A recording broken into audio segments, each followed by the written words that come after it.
Good evening, ladies and gentlemen, and welcome to Mount Carmel Area High School Red Tornado Football. Tonight, from the Silver Bowl, the undefeated Red Tornadoes play host to the undefeated Lewisburg Green Dragons in a knockout brawl of a football game, Wayne. Oh, this has got to be the greatest. I'll tell you what, we haven't seen this number of fans out here in the stands, and listen to the roar of the crowd. The team is now coming on the field. Tell you what, we look across the field at the Lewisburg side, a packed house on the Lewisburg side. They brought a big following here to follow their undefeated team. This is a Heartland Conference matchup between Division II and Division III leaders right now in the Heartland Conference. Lewisburg area in Division III leading it, and the Red Tornadoes in Division II. And most importantly, both of these teams, District 4 2A combatants here. So there's a good point that no matter who wins or loses, they're going to see each other later on in this year. So you got it. But this will determine probably the winner of this will get home field advantage. Yep, absolutely. As we go through districts. So again, we might see Lewisburg here again. Yep, or there, one or the other. The Red Tornadoes take the field. Lewisburg has been on the field for a little bit here now. I'll tell you what, the excitement and electricity in this stadium is unlike we've seen in many years here. And again, that's what two undefeated teams in the eighth game of the season will do for you. Picture perfect night, folks. It could not be any better to play football than it is right now here in Mount Carmel in the Silver Bowl. We understand from the Mount Carmel Area School District you're seeing a red out. They were asking their fans to bring red. They'll be shaking some. They were selling some towels, I think, somewhere down the line there that they'll be shaking. So all the components of a fantastic high school football game are here now. Recent fans of the Red Tornadoes, and I say recent from maybe 1930, did not see the Green Dragons, but we did play them. We played them 3 times, and it was interesting when you say that the Green Dragons. The series is very lopsided. It's 0-3 for the Green Dragons. Not only that, but they lost by a combined score of 220-0. Oh, so they were having a tough time back here. Now Lewisburg, truly the Cinderella team here for the Green Dragons. I mean, they were absolutely, there was nothing in that football program for the last 5 or 6 or 10 years even. What I was going to say was that this is a mystery coming in. Everybody is so much on edge because you don't know what to expect from Lewisburg. In the last 3 years, I think if most, they've won 3 games, 1 game a year as they come through. So, now all of a sudden we're undefeated, but they have a great crew of kids this year. They've been expecting this crew to come up and finally, heavily laden with seniors, though. There's a lot of starting seniors on this crew offensively. Now, defensively, a little bit less. Yeah, again, when I say Cinderella, no one saw this coming. Although in Lewisburg, they did. They talked about this at their own meetings in the week and all, and they have a big meeting, I think, at Damon's on a Tuesday night where they all get together, much like the Red Tornado Supper Club. And they were pretty sure that this group was special as it came up. Now, they struggled in, as we said, the past couple of years, but they put it all together here. And they are definitely a team to reckon with here tonight in the Silver Bowl. Well, the Green Dragons won the toss and declined it. So the Red Tornadoes will receive and start this game off with the ball. Now, I'm going to ask you something. Now, this is before we kick off. I was watching the game on Wednesday.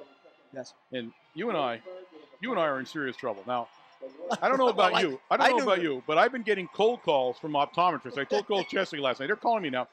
I want to personally apologize, one, to Mr. Heroman, TJ. Oh, okay. Not only did we call his name wrong once, we did it three times in a row and said he was rheumatitis number 38, I guess, instead of, or 39 instead of 89. I'm now making a promise because I'm afraid that the optometrists are going to come and get me and there's going to be an intervention pretty soon. I'm not going to say that I won't get a number wrong because in the heat of the battle and I'm trying to call the game, I may get a number wrong. But I'm now promising before the next play, I'll have that right number. Somewhere in there, you're going to have to fit in on this one. So you pick wherever you want to be on this, but somewhere you're going to have to. All right, the Red Tornadoes have taken the field. They're in the receiving set down there. You see DeMarco on the far side, number 26, Pulowski 21 in the middle, and the freshman, Lamb, 24 closest to us. The Green Dragons take the field.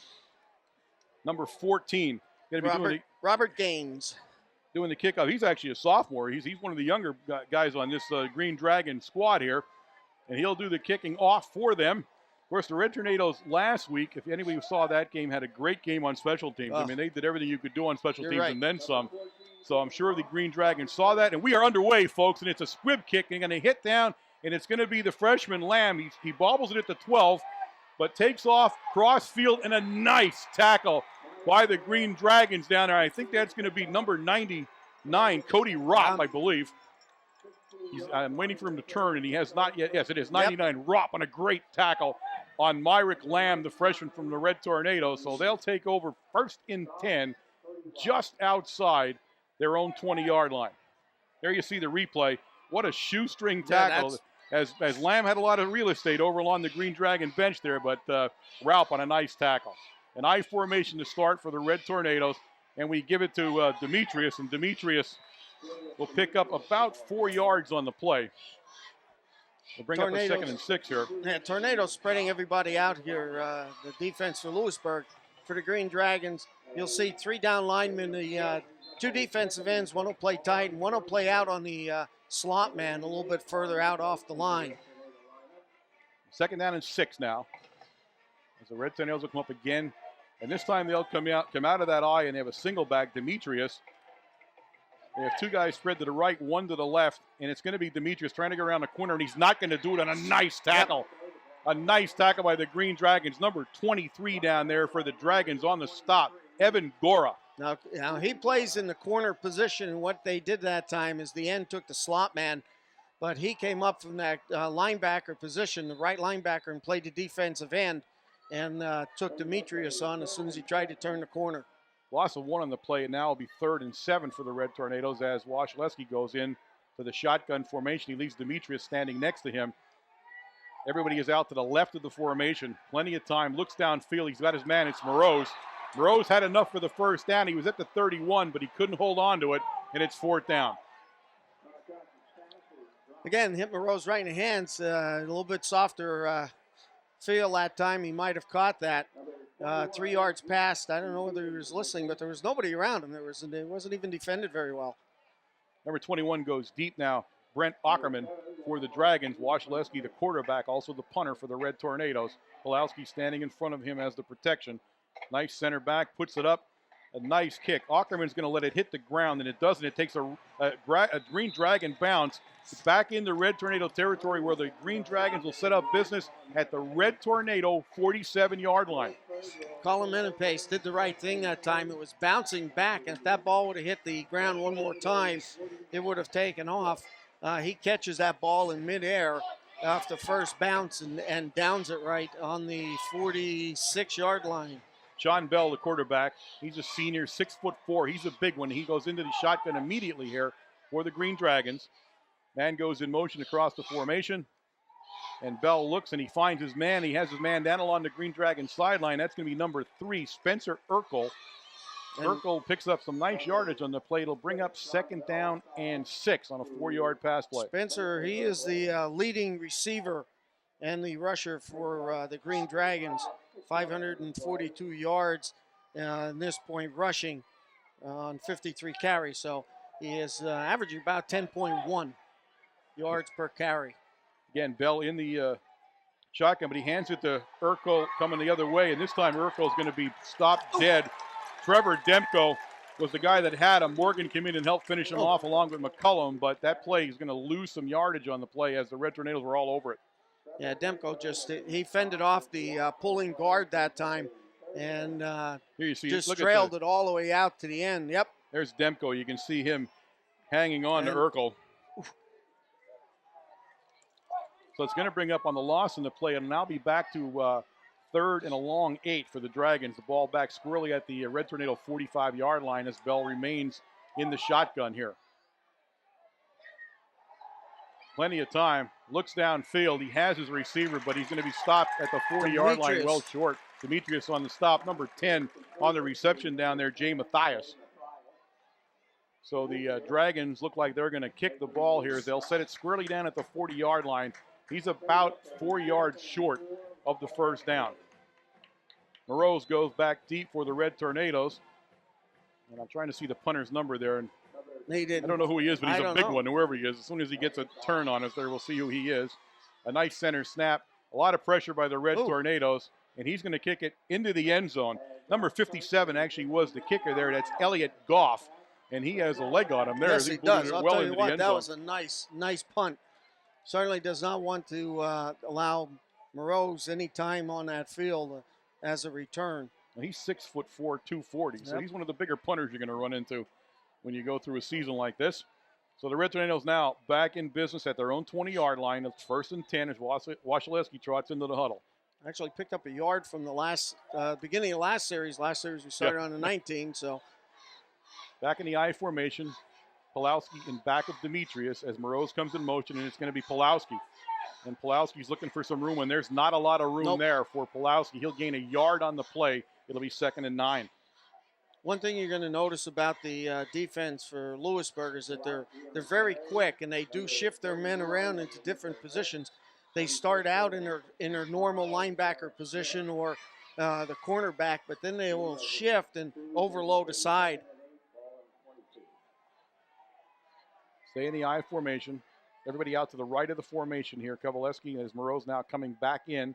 As Morose will cut back. He looks for Kovaleski. He has him, and Kovaleski will pick up the first down out at the 31-yard line. 1st and 10, Red Tornadoes. Stop made down there by number 24, Seth Leano. Here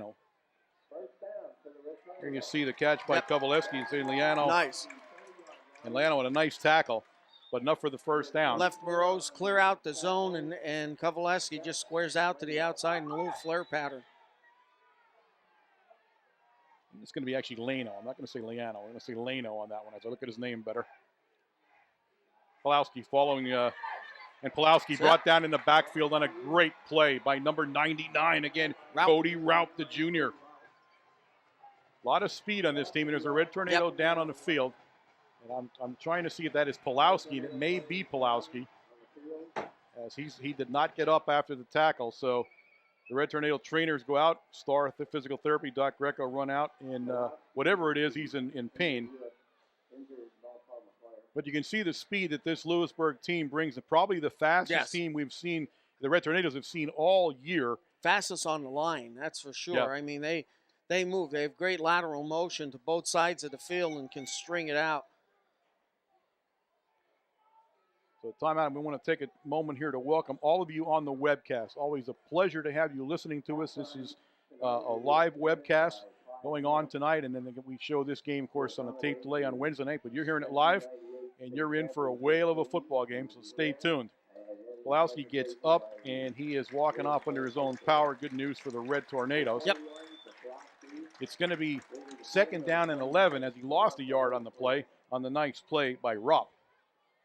Number 26, Dave DeMarco, goes in to the backfield for the Tornadoes. Now Demetrius will move into the fullback slot for the Red Tornadoes with DeMarco in that tailback slot. He's still split out to the right. Fakes it to DeMarco, looks downfield, and he's got his man, and it's Morgan. And Morgan held on to it at the sideline. He was juggling it, but he held on. He catches it out about the 37-yard line. He's going to be short of a first down. Let's see where they finally put it. 2 yards. Let's go 30. They're going to put it at the 38-yard line, right. So he's about a little more than 2 yards short on a 3rd down play here. Nice patterns being run by the receivers for the Tornadoes, and Marcus is just timing it perfectly. It's a crossing pattern. We're clearing the zone out and just bringing a flare pattern out into the flat. Shotgun formation now on a 3rd and 2 for the Red Tornadoes. Demetrius stayed next to him, but he looked downfield, and he's got his man. And that's going to be Heroman down there, number 82 for the Red Tornadoes. Yep. We got TJ's number right this time, so I said I would make it up to him, and I do apologize for that mistake last week as we did the broadcast. It kept looking like 32 as I was having some sort of dementia going on here. And you were enjoying it, apparently. Oh, I was. You didn't think I was going to tell you, did you? 1st and 10, the ball out at the Red Tornado 44-yard line now. Pulowski back in to the huddle for the Tornado offense. Julius Demetrius comes off, takes a break for a minute or two. Shotgun formation, no one in the backfield with him. He has everybody split out. He looks downfield, plenty of time, and now he's going to run the ball. And he's down along the sideline and be pushed out of bounds finally at around the 49-yard line. good play. You see how good defensively the Lewisburg team is. They covered everybody. We had nobody in the backfield to block for Marcus Wasilewski that time. Everybody in their patterns were covered, but Marcus did the right thing. He faded to the weak side and picked up 4 yards in that time. And does get out of bounds to kill the clock at 6 minutes and 50 seconds. They'll set the ball down at the 48-yard line. We'll bring up a 2nd down and 7 for the Red Tornadoes out of that I formation again. And this time it's Demetrius. And Demetrius hit in the backfield, and he struggles to get back to the line of scrimmage. A nice play down there on the line of scrimmage by big number 65, Jared Smith, another junior, 6'3". Look at the guys are all 6'3". I'm telling you what, they have a big line, one of the biggest, fastest lines that we've seen all year. A very active defensive squad for the Dragons here, as we had heard coming into the game that's really was one of their strengths, was how quick they reacted on defense, and they're not proving anybody wrong here so far. They can do it. Okay, we'll go back into a shotgun for the Red Tornadoes. Everyone out to the right. He has a trips out to the right formation. He leaves DeMarco in and a flag. Flag goes down, and it's going to be a delay of game against the Red Tornadoes. So a costly penalty for the Red Tornadoes, and now we'll bring up about 3rd down and 10 almost when they set the ball back on the penalty. I did not notice the referee put his hand up. You got 5 seconds to call the play. As soon as that hand goes up. All right, same formation as the last play. Wasilewski's going to look downfield. He looks downfield. He's got Moreau's wide open, and Moreau's makes a pretty play. Moreau's down along the Red Tornado sideline, and Moreau's driven out of bounds finally down there by number 10, Jay Mathias, but not before.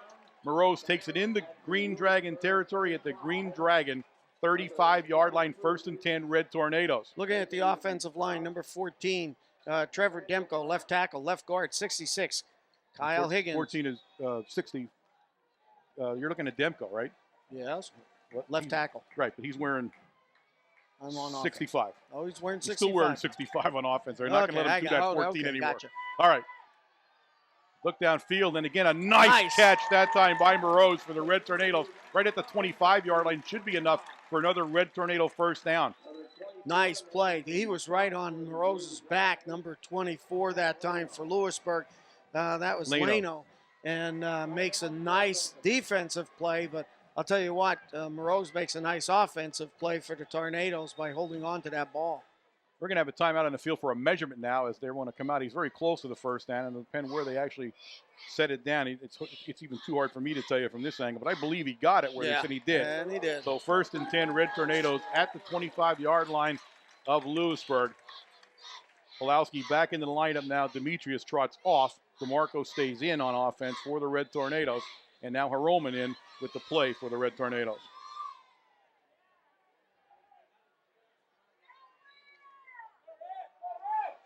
He will stay in that shotgun formation. It leaves DeMarco next to him for protection.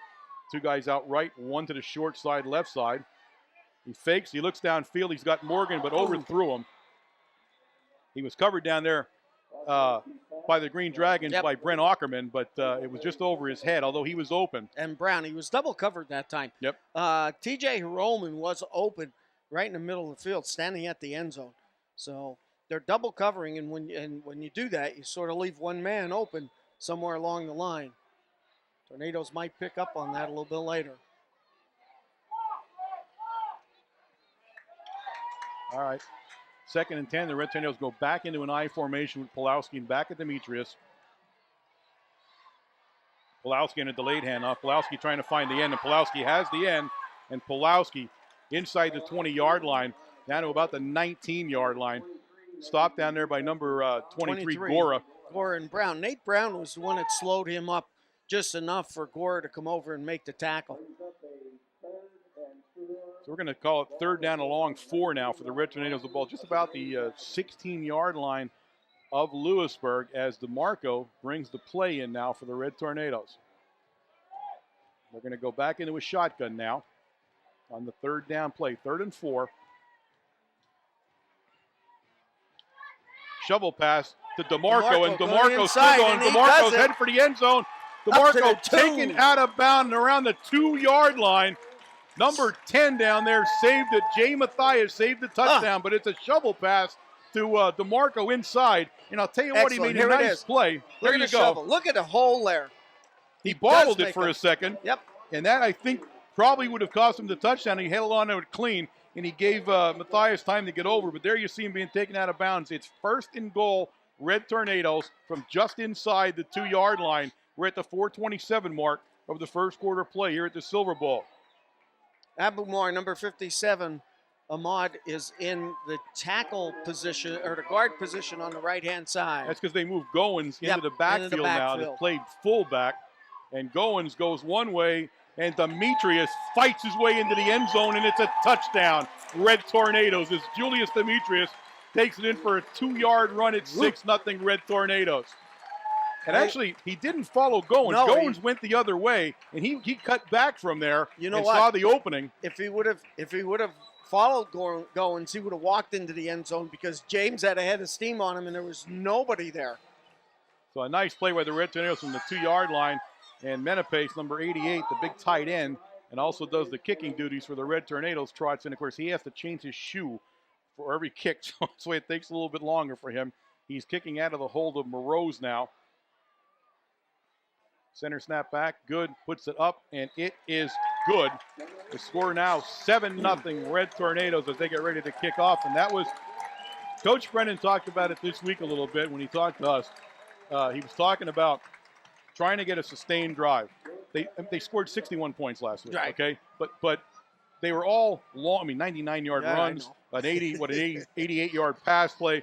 And he said the only thing, it's hard to look at a 61-yard win and or a 61-point win and say, I wish we would have. But he did, and he said, I wish we would have showed a little bit more of a long, sustained, pounded-out kind of drive. He got one here. Yeah, nice play calling by the coaching staff here for the Tornadoes. But I'll tell you what, the Green Dragons certainly did put on a good defense all the way down. They're some great catches by Morose and Kovaleski on that series. But I'll tell you what, the coach has to be smiling at that point with, like you said, the number of plays and the sustained drive right down and then punch it in. Mathias and Ackerman go deep now to receive the kick from Menepace. Menepace lets it rip, and it's a big kick. It's going to be Mathias down at his 8-yard line as he comes upfield now. And Mathias is hit right about the 24-yard line. Making the hit was the kicker. Menepace actually brings him down. So the Dragons will go on offense here. It'll be 1st and 10, and they're going to set the ball down right at the 25. I wonder how the kicker got down in the middle of that whole thing and brought him down, but he did. Yeah, you know how that works. There's always one person on the kicking receiving team that he has the kicker. He kicks, you go after him and put him down. He missed him. All right, Bell in the shotgun where he spent most of the evening tonight. And again, now he has he's going to hand it off again in the middle down there, and the Mathias goes nowhere as the Red Tornadoes buried him. Now this is there's James Goins. This is a wing T offense, which is very surprising that they're in the shotgun almost the entire game so far. In the shotgun, and I'll tell you what, that does not lead very well to picking up yardage, especially with the defense that the Tornadoes play. They play an aggressive attack defense, and your quarterback is already 5 yards back. There's not much going on, no much mystery on who's getting the ball that far back. He goes trip left. He has one guy out to the right to the short side. He drops back. He's under pressure from Goins, and Goins is going to bring him down. Now it's going to be incomplete, but Goins had him almost to the ground, and then Demko shot the ball back in his face. It's hard to get over Demko with his size. Big number 65 down there for the Red Tornadoes. James Goins. And he's 6'6", so he's pretty hard to throw over too. James Goins flexing his muscles in these last two plays here, getting off the bottom in the first play, and now this time after the quarterback. They'll bring up 2nd down and 12. Or I'm sorry, 3rd down and 12. It's 3rd down and 12 for the Dragons as he stays in the shotgun and stays in kind of that trips left formation. Going to draw the Red Tornadoes offside on a hard count. A nice play by Bell. I'm sure it'll be offside. And, you know, we're not on a limb on that one because every time I'm sure of something, it isn't. But I'm sure that's what it was, Yeah. and it was offside. So it'll bring up, in that case, a third down now and 7 as they walk off the 5-yard penalty. They're going to set the ball down at the Dragon 38-yard line. So a little bit easier to make this third down now that it's 5 yards shorter. Green Dragons substitute 3 guys in to their lineup. Now watch number 9. Number Number 9 nine. there. That's Logan James, 6'4" receiver. Yep. He goes out by himself out to the short side of the field. Bell's going to roll the other way. Plenty of protection this time. A nice play, but he has nowhere to throw. And he's going to go down, and he's going to go down short of the first down. No, Maybe not. He might have crossed. He hit across the 35. Yep. And let's see if he got it. But they're down in front of the Red Tornado bench, so I'm going to. No, he's right on it. He's right on the line. Okay, He's got it. Here you see it coming towards you here on the replay. They're going to measure this. And I'll tell you what, Bell really made a nice second effort move there to pick the first down up, and I believe he did. But that was all Bell on a second effort on the big guy. I mean, even for great play again by the quarterback. Everybody was covered downfield. He had nobody to pass to, and he came to the side where they were loading the zone. He didn't get it. Nope. He's about a couple of inches short. So the first big decision for the Lewisburg staff, I'll tell you what now, again, the ball's just at the 35. They've got to get just past the 35 of their own 35, that is, and they're going to go for it. He's keeping Bell in the lineup. So a big gamble right now by the coaching staff, head coach Todd Tilford. Yep. And I'll tell you what, that's how you're undefeated, Don. Let me see now. A couple of guys are coming in, but the big guy, the punt's not in here yet that I can see. He's not in a punt formation here. So Ackerman and Urkel came in, and they're his prime receivers. Yeah, they're going to go for it, folks. Yep. A big call by the Lewisburg coaching staff. They're going to go for it, 4th and a couple of inches on their own 35-yard line. Look at McCullum down there. Trying to give this Green Dragon offense some confidence. And now they're going to line up in a more traditional split backfield. And I think it's a quarterback sneak, to tell you the truth. That's what I would do with a 6'4" guy.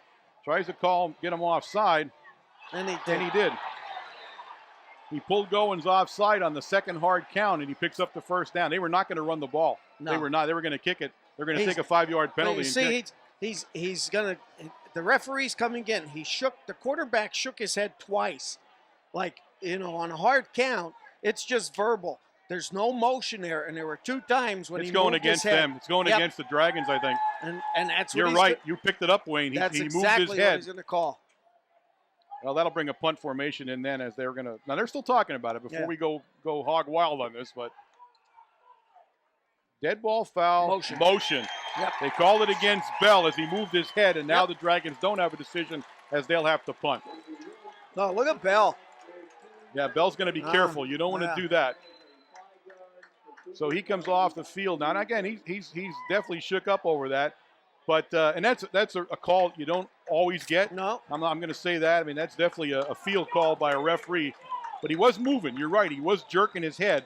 And they called that motion. All right, so Goff with the big leg in. Morose and Lamb now. We have a double setback there as he kicks it off the side. Way out of bounds. Yeah, he missed it a little bit there and kicked it out of bounds. And they're going to put it out of bounds inside Dragon territory at the Dragon 44. No, it's on our. No, they're moving it. No, it's here. I know. I'm watching looking him. at this guy. He's standing. I thought the same thing, that he was standing further back there, but he wasn't marking it. The little guy who you can't see along the sideline actually marked it. He caught the ball and put it down right at his feet. Yes. Okay, I take that back. Yeah, it was a small guy. I didn't see him either. I thought the same thing, but it's going to go down. It's inside the Dragon 44-yard line where it's 1st and 10 Red Tornadoes, and they come right back out in a shotgun. Pulowski now comes in motion across the formation, so now everybody is out to the right of the formation, plenty of time.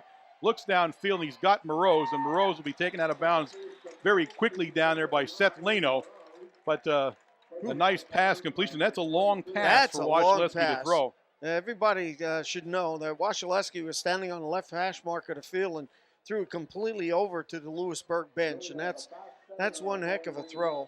7-yard completion, so it's going to bring up 2nd down and 7. The Washaleski quarterback, the Mount Carmel boy here is looking at maybe crossing over the 5,000 mark in his career tonight. We're going to wait and see as we see the statistics. They'll be coming from the Mount Carmel side, so we'll get that at halftime and see where at least where he's at. It's Kovaleski now in motion out of the eye, and it's Demetrius. And Demetrius actually ran into Washaleski.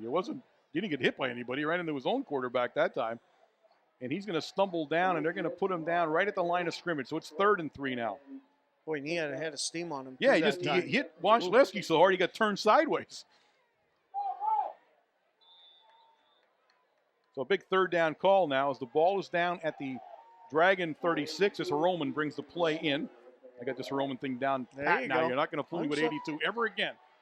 Yeah, but you're going to get blood poisoning from the ink on your back of your hand, 82.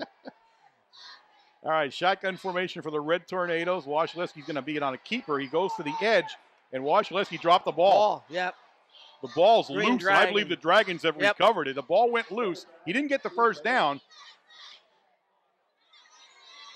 But it's Green Dragon football. I won't be able to tell you who recovered it, obviously. Let me see the replay here. You're going to see the ball pop out.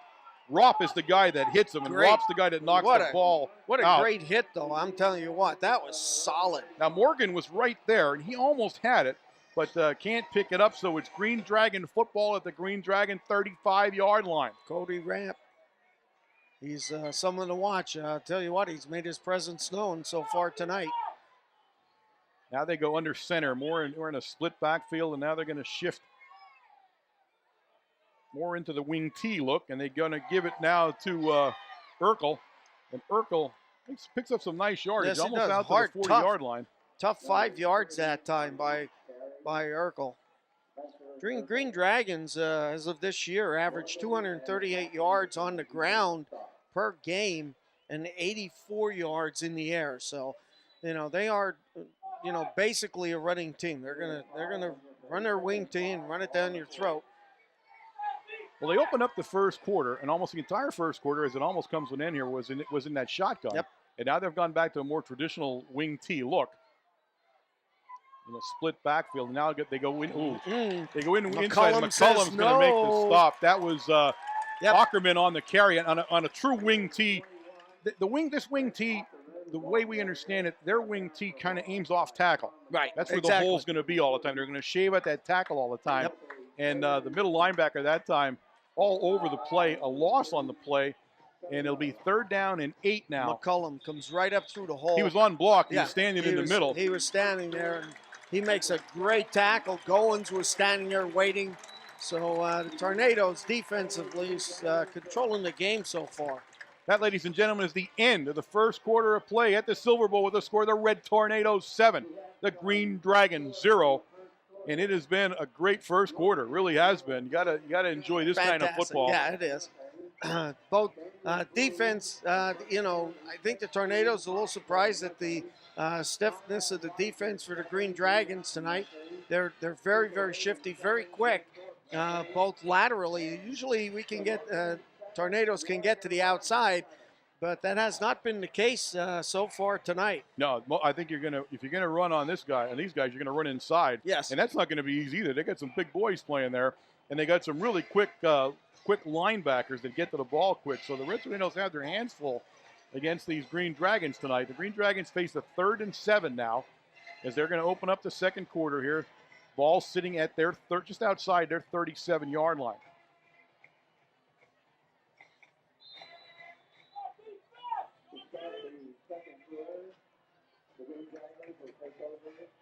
And again, they'll go back into a running formation here now. This is what we expected to see a lot of. They always shift like that right before every time. But he goes straight back to pass. He looks downfield, and he has his man down there.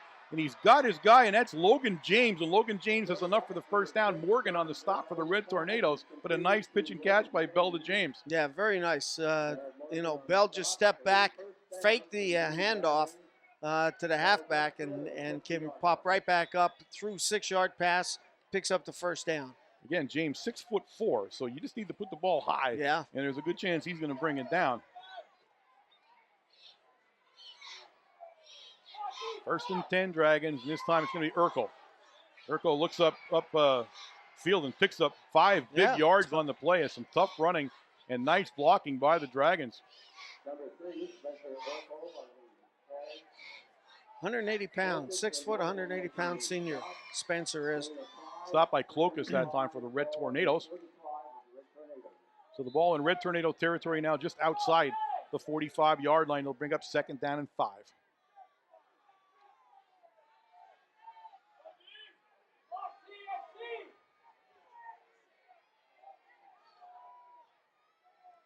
We go to shift the other direction as we do right before we snap the ball.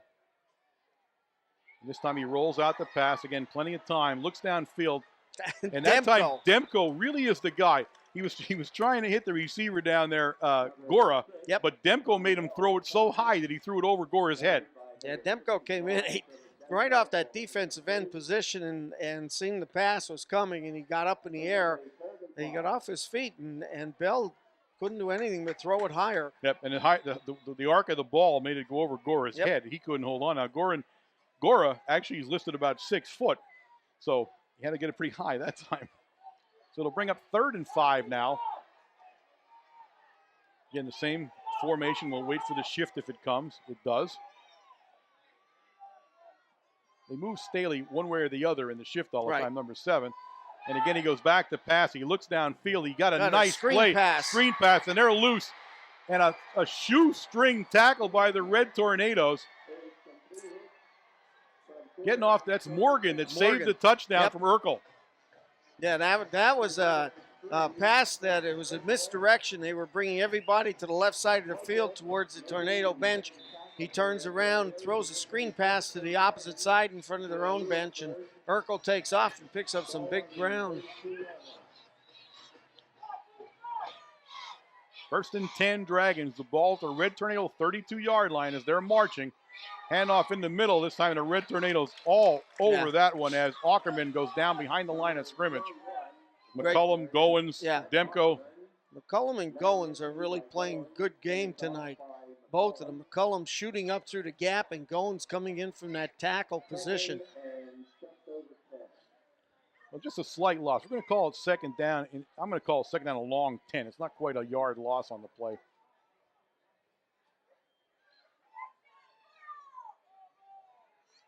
So we do the first quarter in the shotgun, the second quarter back in the kind of their version of the wing T. And again, we shift. Number 7 does a lot of work just moving back and forth along the line of scrimmage for them. And it's going to be, again, Bell looking downfield. And this time Bell's being chased by Demko. He finds his man wide open. And he couldn't hold on. That was Staley, number 7. Flag down. Flag down on the 10-yard line. That's got to be defensive interference. 7, Staley was wide open. Yes, he was. And I think what the problem was there, the defender released from him to come up and take Bell on because Bell looked like he was. That goes against the Dragons. That surprises me. Being that far down the field. Well, I couldn't see the penalty because Staley was wide open by himself. There was no Red Tornado there when the ball was thrown. I didn't see the penalty call as I was looking down to the other side there. But it's it's a big one. So it must be there we go. That's a push on offense. So a big penalty, and that's going to move the ball all the way back to the Red Tornado 48-yard line, which brings up a 2nd down and 26? 2nd and 26. Wow, that was a big penalty. Yes, it was. So the Dragons throwing the ball more this game than probably they have all year. Right. And now Bell goes into the shotgun, so he's not even going to fool anybody about throwing the ball this time. Takes it to the ball carrier going across, and it was just too high. Again, looking for Logan James, the big guy. But I'll tell you what, when you throw it too high for him, you throw it too high for everybody. Yeah, Demko was up, though, in front. So, he's really playing a great defensive end position. He's in front of Bell, right in his face all night long. And it's a little difficult to get that ball over. And the trajectory is going to be a lot higher. All right, Goff in to do the kick. He had a trouble on the last kick as he kicked it off the side of his foot out of bounds. He's kicking down at Moroz and Lamb. This time he gets a nice solid kick, And but he's purposely kicking it away is. from everybody. Yeah. He's kicking out of bounds. If you notice how he angles himself, he's trying to get it out of bounds. He does not want either one of them to get the ball. They must have scouted last week very well because the Tornadoes had some great special team play, run backs, and a lot of yardage put up by the specialty teams last week. Now, unfortunately, this kick's about 20, 21 yards or so you're not getting much of a kick on that, unfortunately. The Red Tornadoes will take over 1st and 10 out at their 23-yard line. And again, it's hard for a high school kicker to tell him to start all of a sudden start kicking out of bounds, kicking, angling. He turns his whole body almost to try to angle, and that's not easy to do. The Red Tornadoes go back into an I formation now.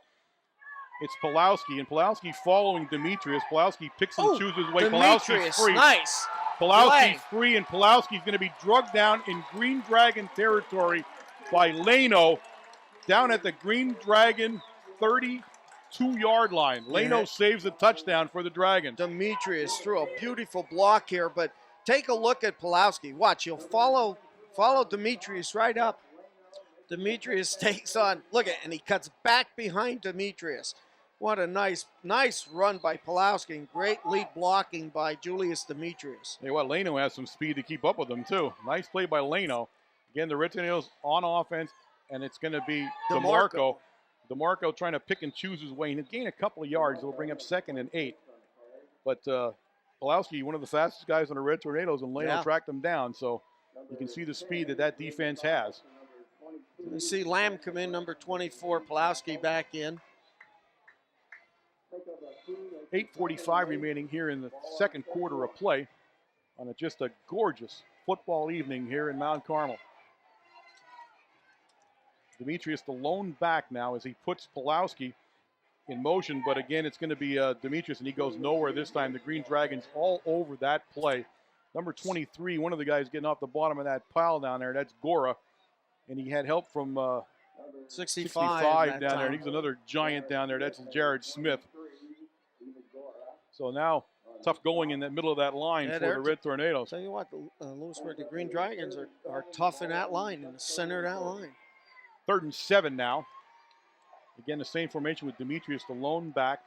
2 guys on the wing, and now Pulowski comes the other way. They fake it to Pulowski, and they're all over Washaleski, and now Washaleski's going to be brought down in the backfield.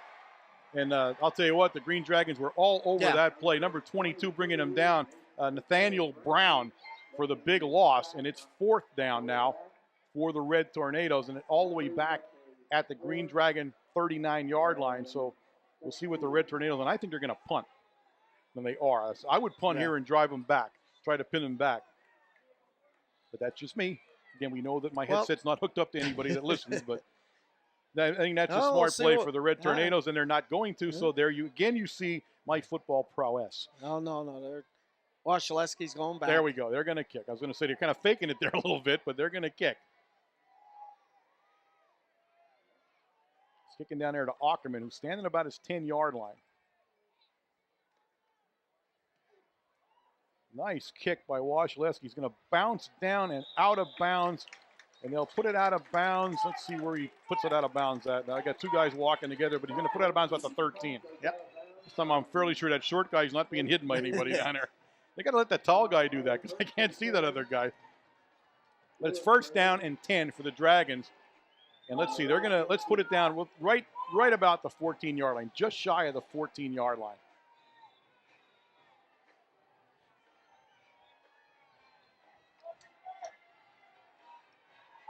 Okay, the Dragons come out again in that same look. They'll have the shift here before the snap. There you see it.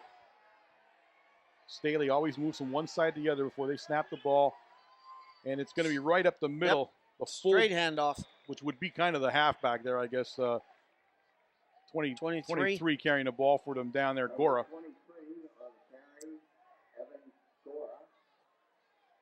So a nice pickup on the play, actually. It's going to bring up a 2nd down and 3. 7 yard for about a 7 yard. 2nd down and 3.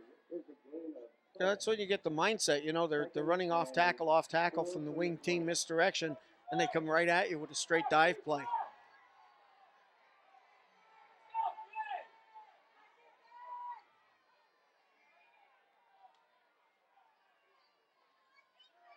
Urkel And he's going to be stopped right at the 20-yard line. He was buried down there by the Red Tornadoes.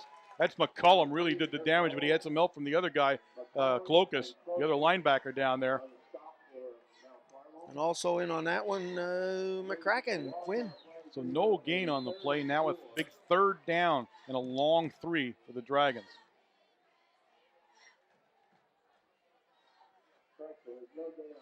Good defensive game now by both teams. Number 11, Woodson, is in the lineup back there. He's standing next to Bell. Bell's in the shotgun. It's a low center, but he looked downfield. And a nice catch. That's a nice catch by James. James will be brought down by Morgan, but he gets enough for the first down. He'll move the sticks, and it's first down, Green Dragons. And that was just a quick slant pass coming to the inside. Here it is. And look at Bell. Bell puts a lot of stuff on this ball.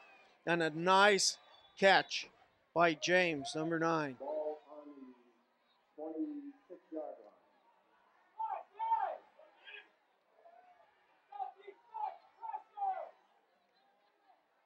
Out of the shotgun now. Again, he looks downfield, and he's looking downfield at the big guy, and he's got him. James again. Morgan on the tackle, but Morgan struggling to cover James as Morgan listed at 5'9", so he's giving about 5 inches up, and James is just reaching up and catching the ball over him, and Bell is throwing the ball very well right now for the Dragons. Yeah, they're isolating James on the right-hand side. They're bringing everybody else to the left on their offensive formation. Bell is just laying that ball up there. First and 10 Dragons, the ball just on the other side, on the Red Tornado side of the 50-yard line. Back in the shotgun. This time Bell hands it off to number 10, Matthias. Matthias will be brought down in Red Tornado territory at their 46-yard line, and Goins brings him down. James. Gain of about 5 on the play. Yeah, about 4 on the play, second and 6. And again, they set that play up 3 times. They ran the same type of play from the shotgun formation with him coming in motion. They throw to the right, out into the flat to James. This time they hand off to the halfback coming to the left. They will come out of the shotgun. And I believe we have a timeout. The Dragons called a timeout, so they'll take their first timeout here of the first half. Again, the score, the Red Tornadoes 7, the Green Dragons 0. 4:16 remaining here in the first half of play from the Silver Bowl. And you are listening and be watching a whale of a football game tonight. Yeah, this is outstanding. It's everything. Over the last couple of weeks, this was the game that everybody was looking at between Lewisburg. They kind of thought that they would be undefeated, not coming in, and maybe rightfully so. I mean, they've played some great games in the first week. They beat South Williamsport 47-0. Montgomery the second week 47-20. Wellsboro 34-7. Muncie 28-7. And Central Columbia 24-7. And last week Mifflinburg 20-17. So they're truly a team that's put some numbers up on the board and some yardage on the field. The Mifflinburg game, a tight game in that. That's a real rod. That's kind of a Mount Carmel Shamokin game. It's for the Lewisburg and Mifflinburg folks up there. That's a rivalry game for them. All right, a second down and 6. Deep drop this time by Bell, and he throws it right in the center of the field. And a big play. Yeah. A big play down there. It was number 23, Gora, was carrying it, but actually only picked up a couple of yards after it was all said and done. But we hit him behind. Actually, he caught the pass behind the line, a yard behind. We hit him there, but didn't wrap him up. Here you see it coming at you here. You'll see the play. You see Gora pick it up. Gora eludes McCullum a little bit there. And again, Goins follows the play and brings him down. It brings up third down and a short 3. Ball at the Red Tornado, 43. Now they go back into the wing T formation. And it's Urkel, and Urkel is in trouble. Savitsky balled him up behind the line. Big number 74 for the Red Tornadoes. Yep. A loss on the play, and it's again the Dragons face a tough fourth down decision in Red Tornado territory at the 40. They'll move it back out to about the 47-yard line, so about a 4-yard loss on the play. And it looks like I think he's going for it. Well, I probably would do the Yeah. same now. It's 3:05 and counting in the second quarter. He's in Red Tornado territory, and this might be a time to do it. We go into a shotgun formation. But his main receiver, is he out there? Bell? He's right in front of us here. Right in front of us He's here. right in Here front. he is on this side now. Urkel goes back, and it's a quick kick. A quick kick by the Dragons. A nice play. You don't see, and it's going to roll into the end zone. Good into play the end zone for a touchback. Moreau's kept James from downing it on the one as he was getting real close to it. But the Red Tornadoes dodge a bullet on the quick kick. How often do you see quick kicks anymore? No, we haven't seen them. It's been a long time since Coach Diminick has we used to quick kick all the time. Yeah. I mean, the Red Tornadoes back in the 70s, 60s and 70s, that was a major play for them a lot of times. But we haven't seen that from many high school football teams in the last few years. Minnick goes into the Red Tornado lineup as they break the huddle, and they're going to have to bring a guy out of there. No, they were guys short, so they don't have to worry about it. Shotgun formation for Wasilewski. He leaves Pulowski in the help, and he's got Moreau, and Moreau is out over the 30-yard line, out to about the 32-yard line. Picks up the first down. Brought down by Leno again. Leno is another one. Between him and Ralph, been doing some great stuff for the Lewisburg Dragons on defense. James Goins, number 50, coming out for well-deserved rest. Defensively, he's just playing an outstanding game tonight. We'll stay in that shotgun formation. Two guys out to his right, two guys out to his left. Looks downfield, and it's Pulowski on a screen pass. Pulowski upfield, and Pulowski's moving upfield with a head of steam. Pulowski's still going. They'll finally stop him at the 44-yard line, but a nice run by Pulowski for the Red Tornadoes. Yep. A tough run by Pulowski. He was grabbed about 6 yards before he was tackled, and he drugged the kid. Nine guys were in on the tackle finally for the Dragons. Here you see the replay coming along the Red Tornado sideline there, and watch how hard he is to bring down. Now you're going to see look how many Green Dragons end up in the play there at the end. So 1st and 10, Red Tornadoes again out of the shotgun, and again it's Moreau, and Moreau makes a pin move there, and he makes a nice move down the Dragon sideline, still on his feet, and he stepped out right there. That was the stop made down there by Brown. He stepped out of bounds actually on the 39-yard line. Where actually Brown originally hit him right there at the 39. So it moves the sticks for the Red Tornadoes, and the Red Tornadoes in a hurry-up offense now. They're going without the huddle. We've seen this on and off for the Red Tornadoes side of the ball throughout the year. As they get ready to call the play, Wasilewski looking at his sideline. He's now satisfied he knows what he wants to do. And it's 1st and 10, and out of the shotgun again. He looks downfield, and this time it's Moreau again. Going in the opposite direction that time, right to left. Leno on the stop. Inside the 30-yard line down to the 29-yard line. As again, the Dragons need to get ready here. As they're not really, they don't look like they're used to this hurry up. Yep. They have a guy going to have to get off the field very quickly here. All right, they got themselves set defensively. Tornadoes, timeout. And the Red Tornadoes call a timeout as they were struggling there to get that play in. So a timeout by the Red Tornadoes. A nice call, I think, by the Red Tornado coaching staff. The ball's on the Dragon 29. It's a minute and 23 remaining.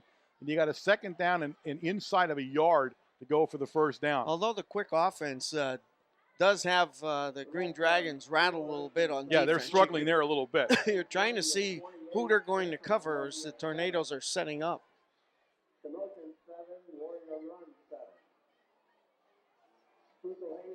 Red Tornadoes, I would think, dearly would like to put a score up here in this in the waning minute here of the half and take some momentum into the halftime. It's been a hard-fought football game between these two schools here tonight. Big crowd on both sides of the stadium here in the Silver Bowl.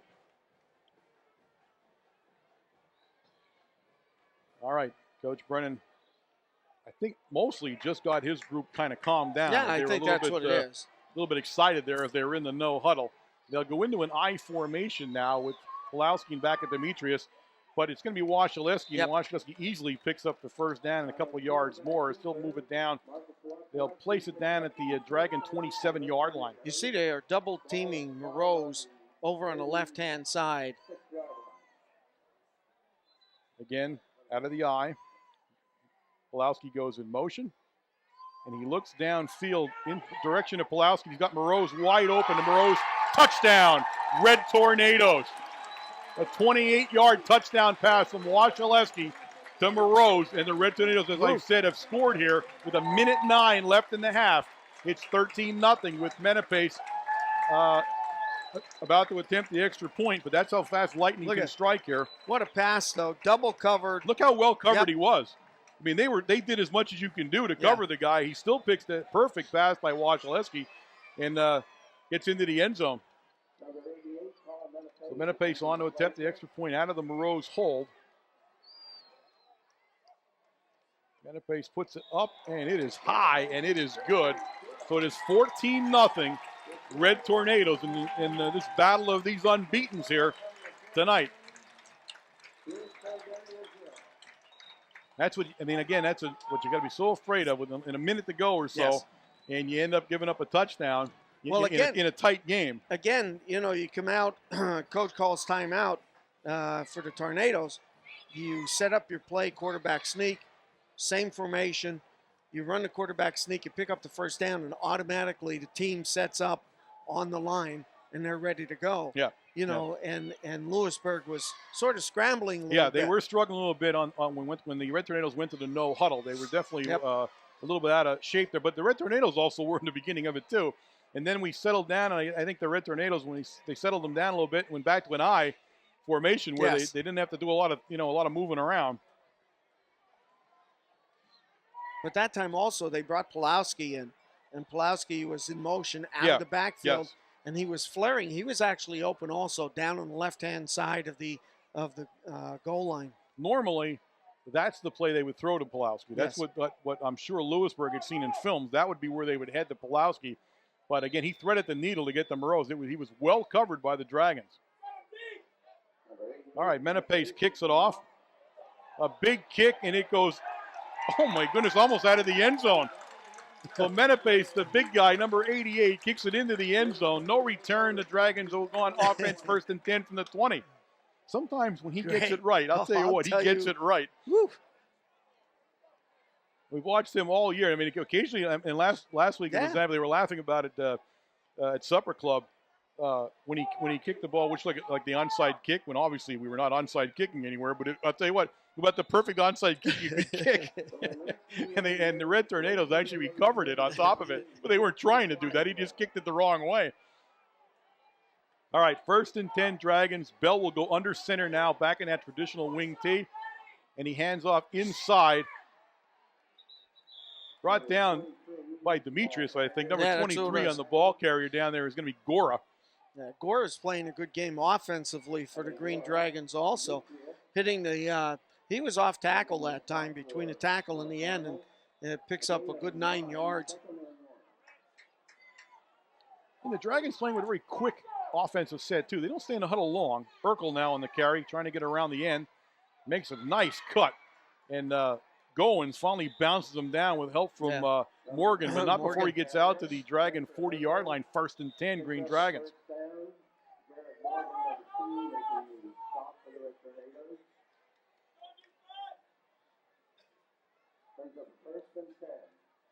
First and 10, there's a timeout on the field, and it's the Dragons will call a timeout as the Dragon coaching staff wants to have a talk. And again, now their thought process is, how do we make a quick score? There's 35 seconds left in the half. How do we get some momentum and maybe get a quick score? So I think you're going to see the ball go downfield here. Well, I think he's got couple of plays. He's got to bring James in. Their best play offensively in this first half was putting James in the lone position, either right or left, and trying to isolate him on one defender. Now, James is the go-to guy for the Dragons, but they have some other athletes. I mean, they'll throw the ball around. He's not the only guy they're comfortable throwing to. Remember last week at Jersey Shore, Skinner was pretty much the only guy they threw the ball to. Yes. A heck of an athlete, but once you figured out that he was the only guy in the pattern that was going to get the ball, it was easy to defend against. The Dragons, on the other hand, they got multiple weapons here, so you got to be careful about everybody out there. And now they'll go in. They actually go into a shotgun, but it's not the quarterback. Number Matthias. 10. And Matthias keeps it and be brought down by Clokus. that was kind of a wildcat offensive set there where Matthias actually took the snap instead of the quarterback. They're hurrying up now. The ball will be set. It's 1st and 10 from the Red Tornado 41-yard line. As they wind the clock, they're ready to go. And now he kills the Matthias clock. kills the clock. And my question is, why is Matthias Yes, the quarterback now? What happened to all right, Bell's going to come back in. All right. I didn't see him get hurt. And I was wondering why would he be in the formation as the quarterback there? So Bell trots back on, and I'm not sure. I couldn't tell you why he wasn't on the field. But it's going to be a 2nd down and 10. The ball sitting at the Red Tornado 41. And now Bell back at the quarterback spot. He has everybody out. 3 guys out to the right, 2 guys to the left. He rolls to the right, looks downfield. He's got his man and is still on his feet. Matthias. And Matthias still struggling for yardage. A great play by Matthias all the way down to the Red Tornado 25-yard line. Tough kid. Where was he in the first quarter? That's what I'd like to know. He's just now moved the ball 20 yards on 2 carries. Lewisburg spikes the ball again, so it'll be 2nd down and 10 from the 25. Lewisburg has a timeout left. Yes. And there's 15 seconds left here in the half, so they're going to do everything they can to get the ball in the end zone. They trail 14-0 here to the Red Tornadoes.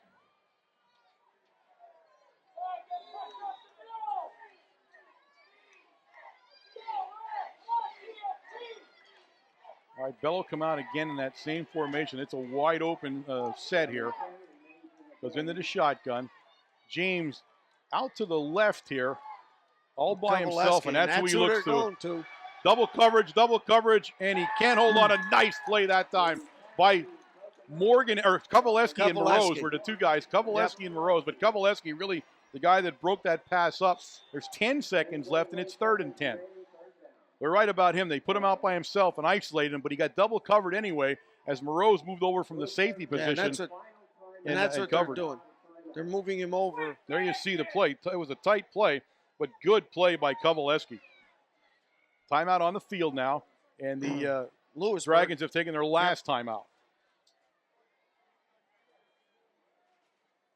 He's got to make sure that his receiver is close to the goal line. There's only 10 seconds left here. You got maybe 1 play, maybe 2 at most.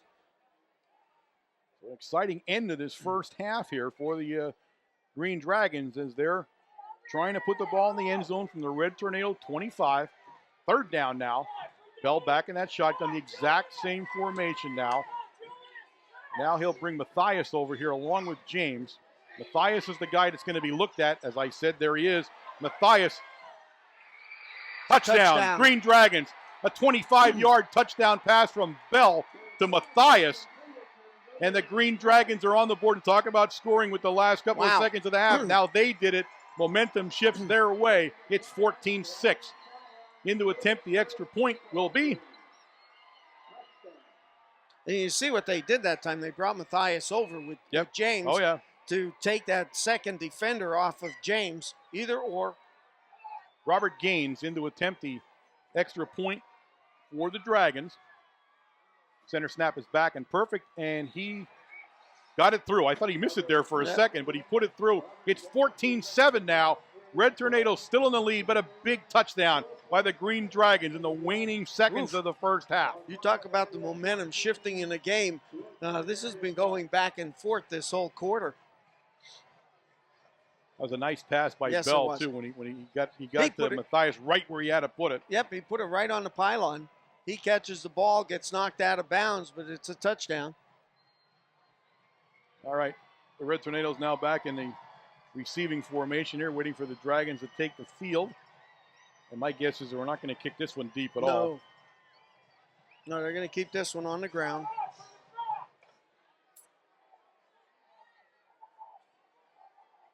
Definitely take their time getting out of the huddle there. Yeah, they're taking their time, and coach is telling everybody move up, an extra 5 yards because he's not going to put it down there.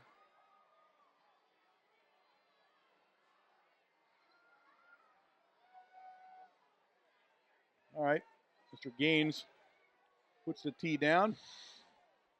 Says, I'm getting ready here.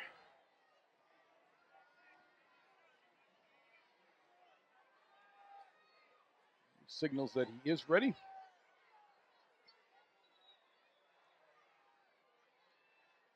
And you're right, he dribbles it down and he's going to dribble it out of bounds. So the ball will go out to the 35-yard line with the Red Tornadoes take over. 1st and 10 with 4.6 seconds left in the first half. No time off the clock on the kick. Nobody touched the ball. I don't think we're going to see much of anything on I this don't play. think so We'll either. get into the halftime, make our adjustments on both sides, and see what's going to happen in the second half. Just a great football game like we thought it would be between two big unbeaten schools here. 1st and 10, Red Tornadoes from their own 35.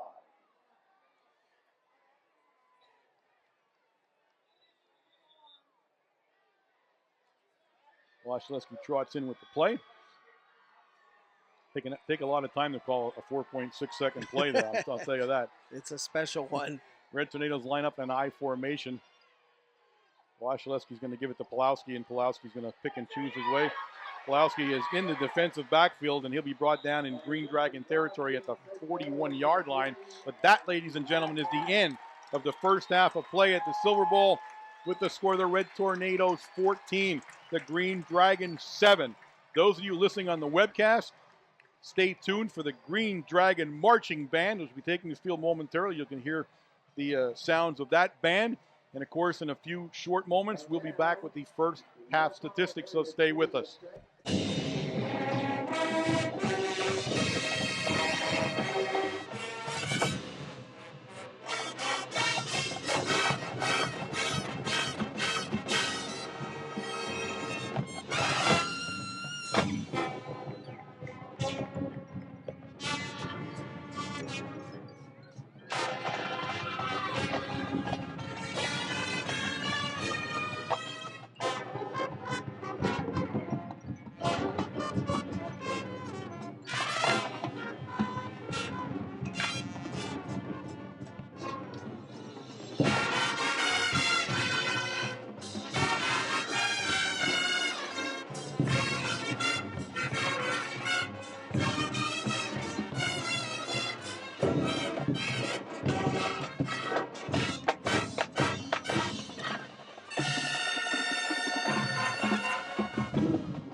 The Lewisburg Area High School Marching Dragons.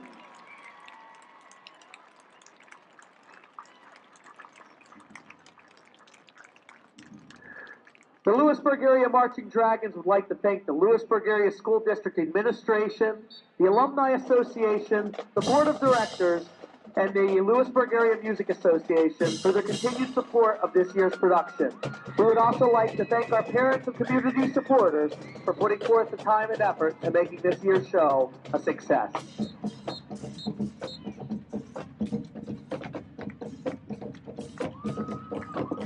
Ladies and gentlemen, let's have a nice Mount Carmel round of applause and appreciation for a great show by the Lewisburg Area High School Band.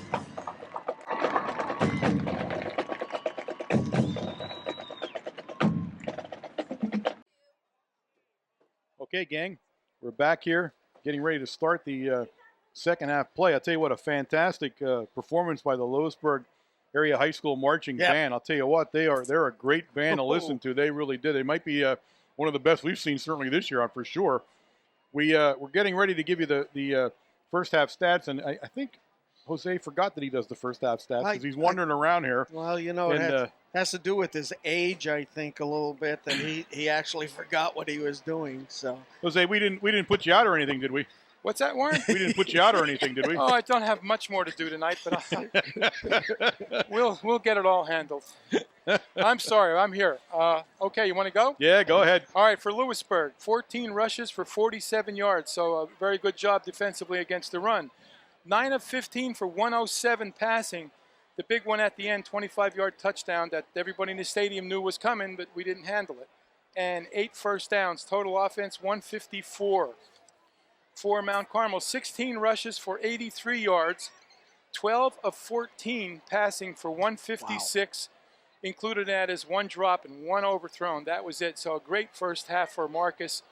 11 first downs. Individually, Pulowski 5 for 75, Julius 5 for 6, DeMarco 1 for 2, and Marcus 4 for -1. Receiving, Morose, great first half, 7 receptions, 101 yards. Kovaleski 1 for 9, Hiroman 1 for 7, Morgan 1 for 9, and Pulowski 2 for 30. Total offense 239 in the first half. So we're moving the football. That thing at the end of the half made this game a real game, and we're going to have to play the second half now. They get the ball to start, and it'll be interesting. Yeah, absolutely. I mean, obviously, 2 unbeaten teams. This is exactly what you expected from them. The Red Tornadoes, as you get a sense, moving the ball better on offense than the Green Dragons. But then at the last part of that second quarter, the Green Dragons looked very good on offense. Yeah, they did. They did. I think they found something that they want to exploit, and I expect you'll see a lot of balls in the air in this second half, especially this number 9 and number 10. And it'll be interesting to see how we combat that. Probably have to get some more pressure on the quarterback, and we don't have any sacks tonight, and that's a little unusual too. It's completely different than what the paper reads and what their statistics are, Jose. They're a ground game team. They're putting 238 yards average per game.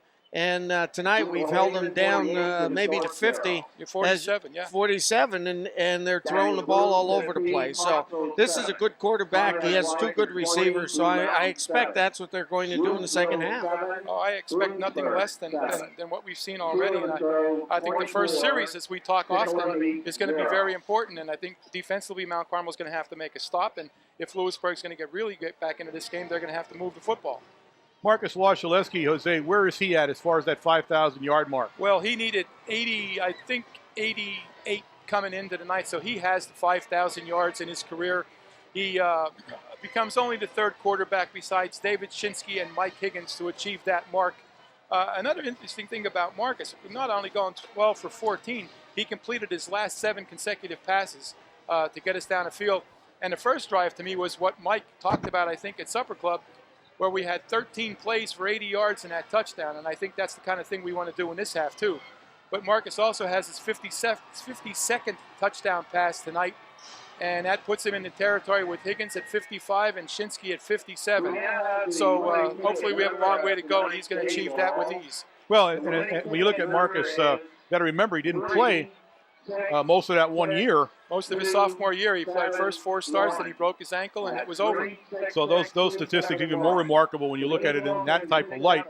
So we look at the second half, Jose, and I'll tell you what, I can't wait for it to start. It's been a heck of a football game. Oh, it's going to be great. The hitting is terrific.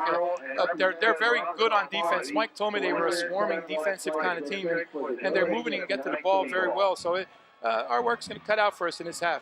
Absolutely. Okay, Jose, we'll see you at the end of the game then. And we'll go over the end of the game stats. Hey, did you guys enjoy seeing the 98 team? I thought it was great. Yeah, well, we're going to talk about that a little bit here in the second half. All right. Also, how about the Lewisburg band? Oh, they were terrific. I'll tell you what. It's my first time ever seeing the Lewisburg band. They're really good. Those guys can play. I like that. I enjoyed it. Yes, sir. All right, Jose. Great night, Warren. Great guy. Yeah, I mean, the electricity and all, it's everything you want in a football game in high school. Absolutely. For $4, you can't beat it. All right, Jose. Take care. We'll talk to you at the end of the game. See you guys later. All right. All right, there you have it, folks. The statistics slightly favoring the Red Tornadoes, of course, in total offense. Yes. The Red Tornadoes throwing the ball better than the Dragons, and that was something that everybody would have thought was going to happen. Surprisingly, though, the Dragons throwing the ball more than most people thought they were going to do tonight, as they've been in a shotgun a lot of the time here tonight. And I'll tell you, Bell, the quarterback, as you said, has some great receivers, but he can throw. We give him some time. Yes. He can throw the ball now. Also, that kudos to that Green Dragon line. A Red Tornado defense in this year that has been just piling sacks up. It has, and that's none in the first half. So, I mean, that's definitely a nod to that Lewisburg offensive line as the Red Tornadoes now come back on the field for the second half. But I think it's going to be a great second half compared to what we've seen here in the first half, the way they've done things. When you take a look at the offense for the Green Dragons, you have Urkel number 3, but and I think also Leno is in there. But their offense in that last 3 minutes of that half was brought on by Matthias, Jay Matthias, number 10, who come in and he racked off two plays, 20 yards each, and drove them right down the field. So he's someone that I'm sure the defense for the Tornadoes is going to have to look at coming into the second half. The Red Tornadoes also tonight, and Jose touched on it for a second, the Red Tornadoes are celebrating their 1998 state championship team. And we had, as WKMC TV reporters here, we had the unbridled fun of going into the locker room, at the Red Tornado locker room before the game. And we had some, I want to thank you, Coach Brennan, for allowing us in. Yeah, you're right. And, I mean, it was just great. It's been a long time. I probably 30 years since I've been in that field house, and it's just great to get in there, see the kids all suited in red and everything else. It just brings that spirit back inside you. It was outstanding just to listen to the coaches talk, get the kids all ready, see how psyched up they were, and I mean they were really They're really, really ready to go. And that 98 team came in and everybody had a chance to talk with them. They showed them the ring, the championship ring. And I tell you that, you look at that in Mount Carmel area Red Tornado tradition. That's what tradition is to them. Yes. Championship after championship, and these people coming back and supporting the team and showing up again. And that's how that tradition continues. The Green Dragons starting that tradition this year. You can see where they're going to be able to build on this year and start that same tradition in football. So just add it to the fantastic atmosphere of this football game. And again, we wanted to say thank you to the Red Tornado coaching staff for giving us some access to that field house right before the game. The Red Tornadoes are kicking off. Menepe signifies that he is ready. Number 10, Jay Matthias. He's taking down Ackerman and Matthias. And it's going to go over their head into the end zone again. A second straight kick into the end zone. He is not kidding around tonight, that's for sure, in his kicking. Green Dragons will take over first. So the Green Dragons will take over first and 10 from their own 20-yard line. Again, riding a little bit of a wave of momentum as they scored with 4 seconds left in the first half to make this a 14-7 football game. Bell coming out into the huddle now. 24 minutes left here of rockin' sock'em football. Yep. And it's been that for this first half. But it trips out to the left. Matthias goes out to the right in the exact same play. Keeper. Only keeper for Bell. Bell will take it back to about the 20.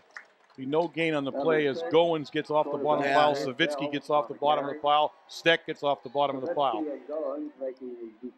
Look like number... Yeah, Kevin Demko, number 29 also was on the bottom of that pile. So to bring up a 2nd and 10 now. There's no gain on the play for Bell. It's a nice balanced offense. They run a lot for what was supposedly a wing T. They run a lot different offense than you're used to. Again, Matthias goes in motion. He's going to turn right at the sideline. Bell looks for him, but he finds James in the middle of the field. And James will pick up just enough for the first down. Stop down there by Demko, number 29. But he picks up 11 yards. It's 1st and 10 from the 31. And that's pretty much a mirror play of what the Tornadoes do. They clear out. They clear everything out of the zone and bring Bell back into the inside. And he finds the open spot. There you saw the replay. Great throw. Puts it right where he has to be. And James, a big receiver, yes, really can be a possession receiver with that size.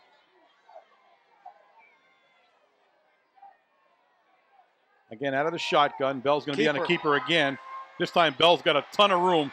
And Bell takes it up over the 45, out to the 47-yard line. And that's now a design play. We've seen that twice. He tried it in that in the first play of the series. They're spreading everybody wide left and wide right. And, clearing the middle, automatically clearing the middle out. And they're blocking down and taking the gap. 1st and 10, Green Dragons. It's 1st and 10 now, Dragons from their own 42. And again, the same shotgun formation, a little bit different formation. He has 2 guys right, 2 guys left. Now Matthias fakes the ball to Matthias, keeps it himself, and he's in trouble as Demetrius will pull him down for a big loss. Yeah, he did not move that time. Looks like we're going to use Bell here as a running quarterback in this start of the second half. But that time he tried to get out wide, and Demetrius, coming from that defensive end position, drags him down for a 5-yard loss. Now on the 43-yard line of the Green Dragons. Remind everybody you are listening to WKMC TV. It's the broadcast arm of Mount Carmel Area High School. 40 years of broadcasting. Out of the shotgun on a 2nd down and 14. And now it's going to be Matthias. And Matthias brought down by Savitsky. Great play by Savitsky. Matthias was ready to kick up through the gap that time to pick up some yardage. And Savitsky grabs him by the shoulder pads and drug him down. Pickup of maybe 2 yards at most. That'll bring up 3rd down and 12 now. The ball sitting squarely on the Dragon 45-yard line. Sinopoli, number 27, comes in. We have a timeout on the field, and I believe it's a Red Tornado. It's McCullum, and McCullum's down. So they're going to have to go out. to McCullum as he didn't get off the ground there. He's on a knee. So a timeout on the field for the injury. Kyle Higgins, number 66, comes into that linebacker position.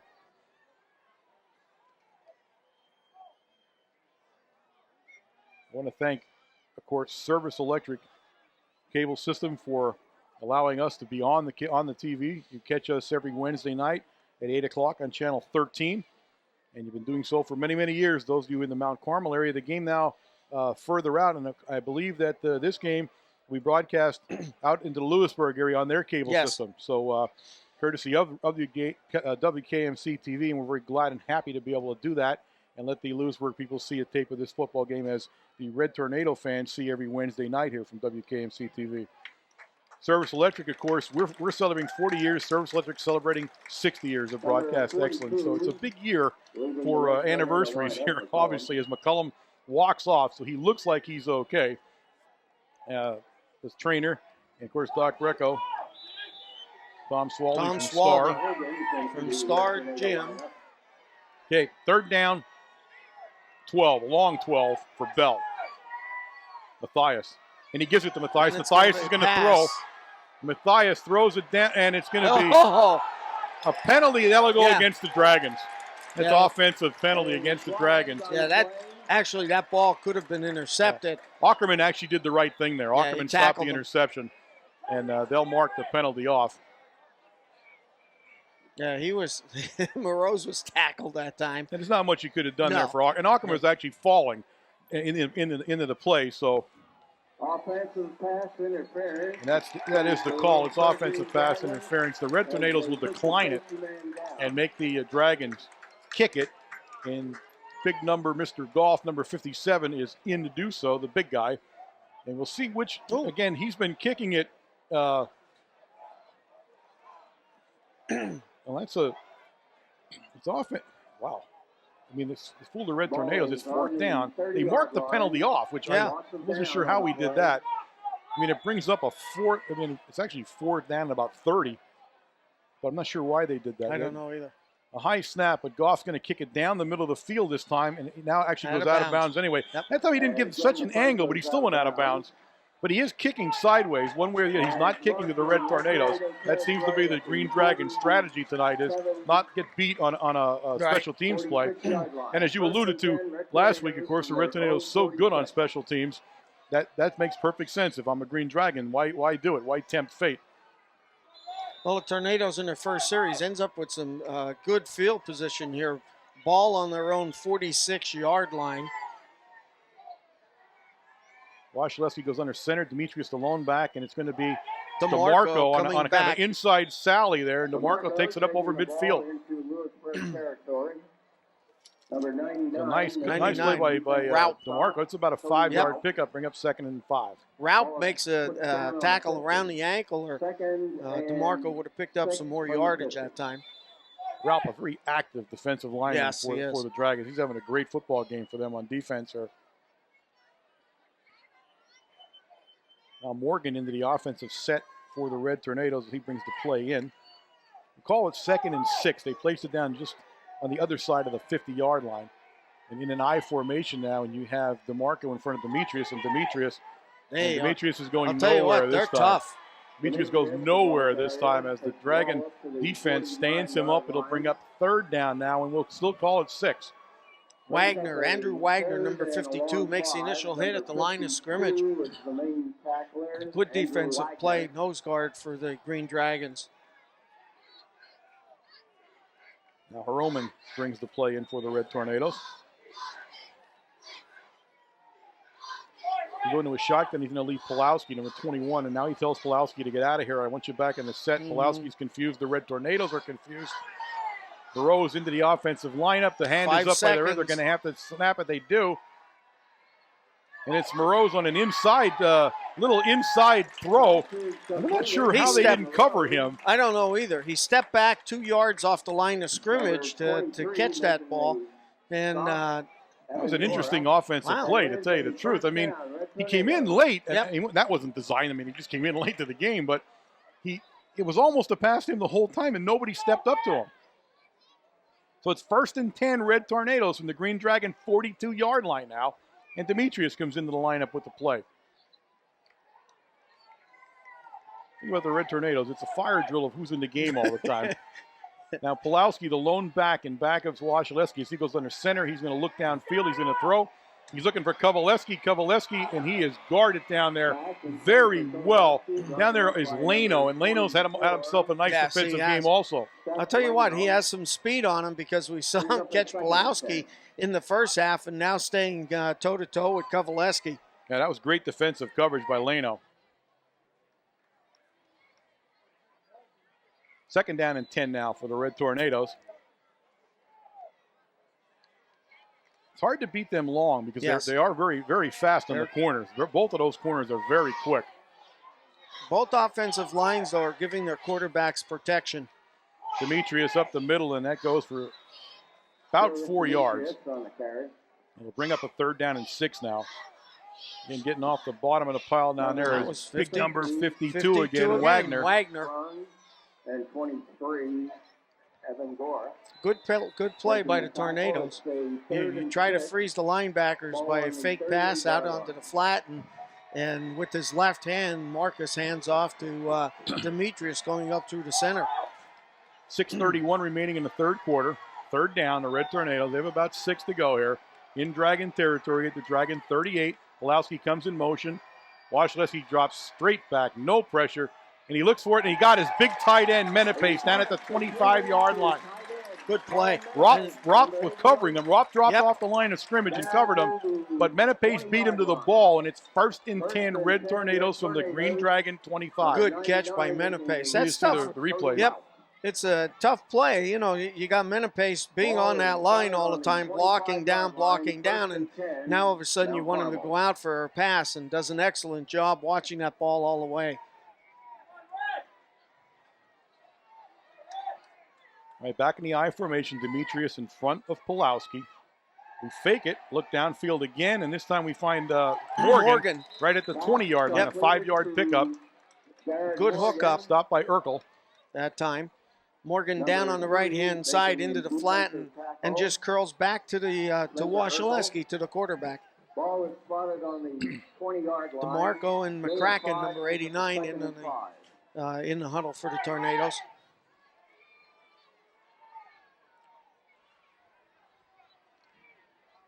Wasilewski will bring him up. He'll stay in that. Actually goes into a power I formation. Yep. And it's DeMarco following the block. DeMarco, I'll tell you what, would have picked up some big yardage if it wasn't for my buddy down there, Leno. Leno did a nice job where DeMarco had some big yardage. Yeah, he comes up from that corner position and makes a nice tackle. Pick up maybe about a yard. Maybe a yard on the play. It's going to bring 3rd and 4. 3rd and 4 for the Red Tornadoes. Again, Leno saved a big game that time. And I'll tell you what, he got lower than DeMarco, which is hard to do because DeMarco's a very short running back. We stay in the power I. First we've seen it, and now he moves out of the power I as Pulowski. Pulowski's going downfield, and it's going to be intercepted. Intercepted by the Green Dragons. Jay Mathias intercepted it at the 1-yard line. Yep. Ball slightly underthrown that time because Pulowski was open going into the end zone. If the ball would have been thrown a little bit higher, that would have been a touchdown. But Mathias makes a great play that time and brings that ball down on the 1. They're going to mark it at the 2. So we'll call it the 2-yard line where it's 1st and 10. Green Dragons on the interception by Mathias. Mathias, another good player. I'll tell you what, he's having himself a heck of a game.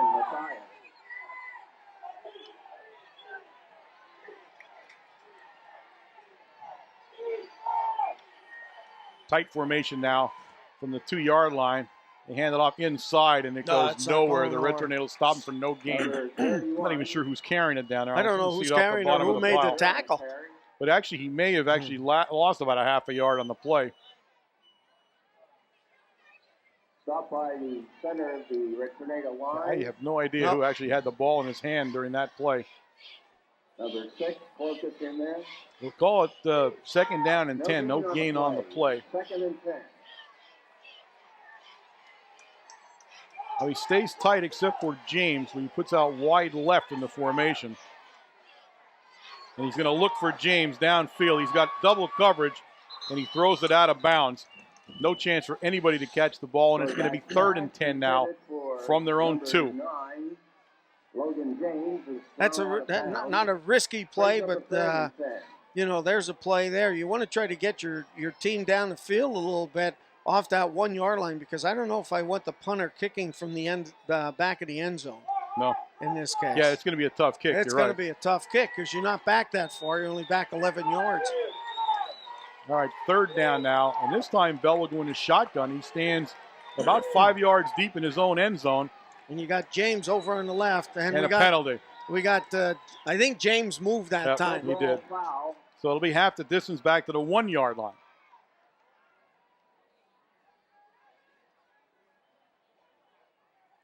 It'll mark the penalty off. It should take about 2 seconds, and then we have to go a yard on it. There's not much room to mark a penalty off down there.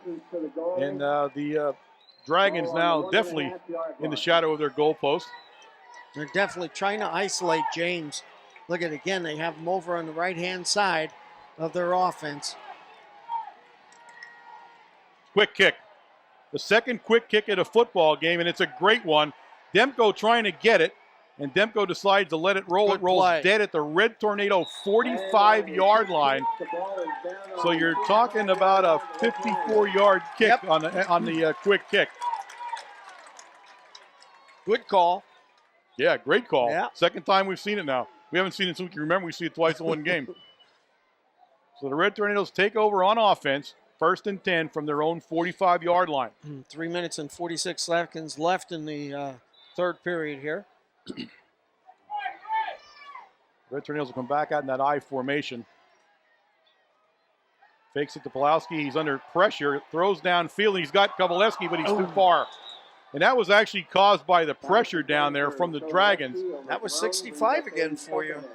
That was Smith. Jared Smith. Smith coming up from that center position, hooked around the pocket, and I think he had his Marcus's arm there for a second. I'll tell you what, he threw it too long, but had he gotten where he wanted, it could have been a touchdown. Yes. Kovaleski had got himself a couple of steps distance between the defensive player. But it is now 2nd and 10 now for the Red Tornadoes. Demetrius, the lone back, and now the freshman, Lamb, goes in motion. Lamb trying to get around the end, and he does for about 5 yards. Good play by Lamb. That time he kicks around the corner, some good blocking on the defensive end. But you see the pursuit by the defense. There's about 6 guys over there that have tried to string that out the best they can. Pick up about 4 that time, not 5. Yep, brings up 3rd down and 6. Lamb, again, the freshman for Mount Carmel. You don't often see that. No. But he has played the entire season. He came up as a freshman and he plays in the beginning of the game. It's all he goes in when the game is being mopped up or anything. He's an integral part of the Red Tornado offense. He's now out of the game as the Red Tornadoes will go into a shotgun on the 3rd down and 6 play. He leaves Demetrius next to him, and he has a trips right formation. So everybody's out to the right. He has plenty of time.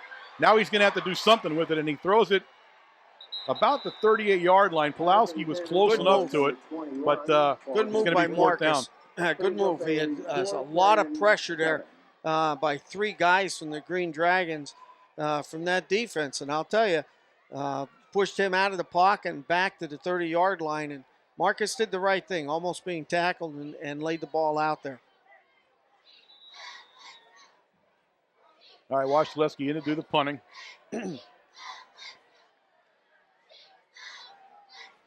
Ackerman and Leno now deep for the Green Dragons. Oof, high nice punt, long punt. And it's going to be Ackerman, and Ackerman's going to be hit by DeMarco and then by everybody else. DeMarco slowed him up enough for everybody to hit him. And a big hit again. It goes down at the 16-yard line. 44. Karicki makes a crushing tackle that time. So it's 1st and 10 from the Green Dragons 16 as they've had tough field position here in the 3rd quarter. 3:15 remaining here in the 3rd quarter.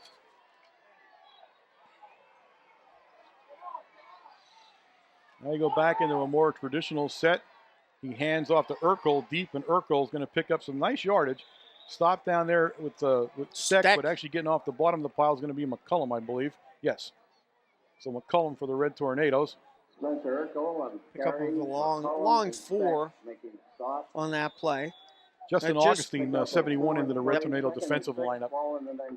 He was in, then he came off in that play, and then he's back in again.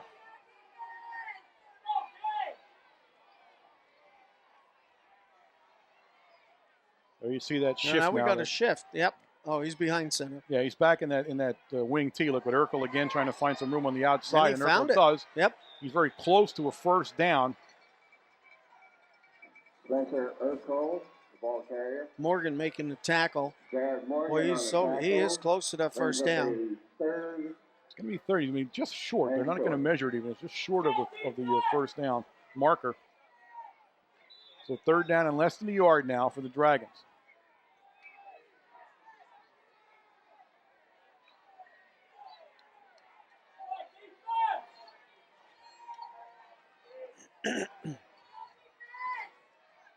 Bell is under center. The only guy out there is James right now in the formation. He handed And deep, straight and up. I don't think he got it. No, I don't think he got it, folks. straight handoff.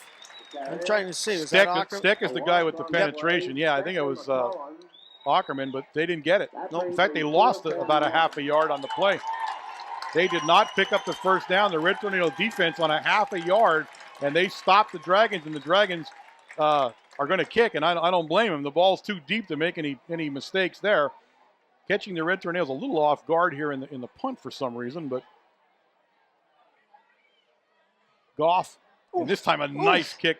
Well, I can't tell for sure, though. I can't tell where it went out of bounds at. And it's not that good of a kick as it's inside Green Dragon territory at the Green Dragon 49-yard line. So while it was a high kick, again, he's kicked it out of bounds every single time he's punted by design, but he's struggling to get the ball upfield a little bit. So the Red Tornadoes continue to have good field position here in the game. They lead 14-7, and it is a great football game so far here tonight. There's 1:15 remaining in the third quarter.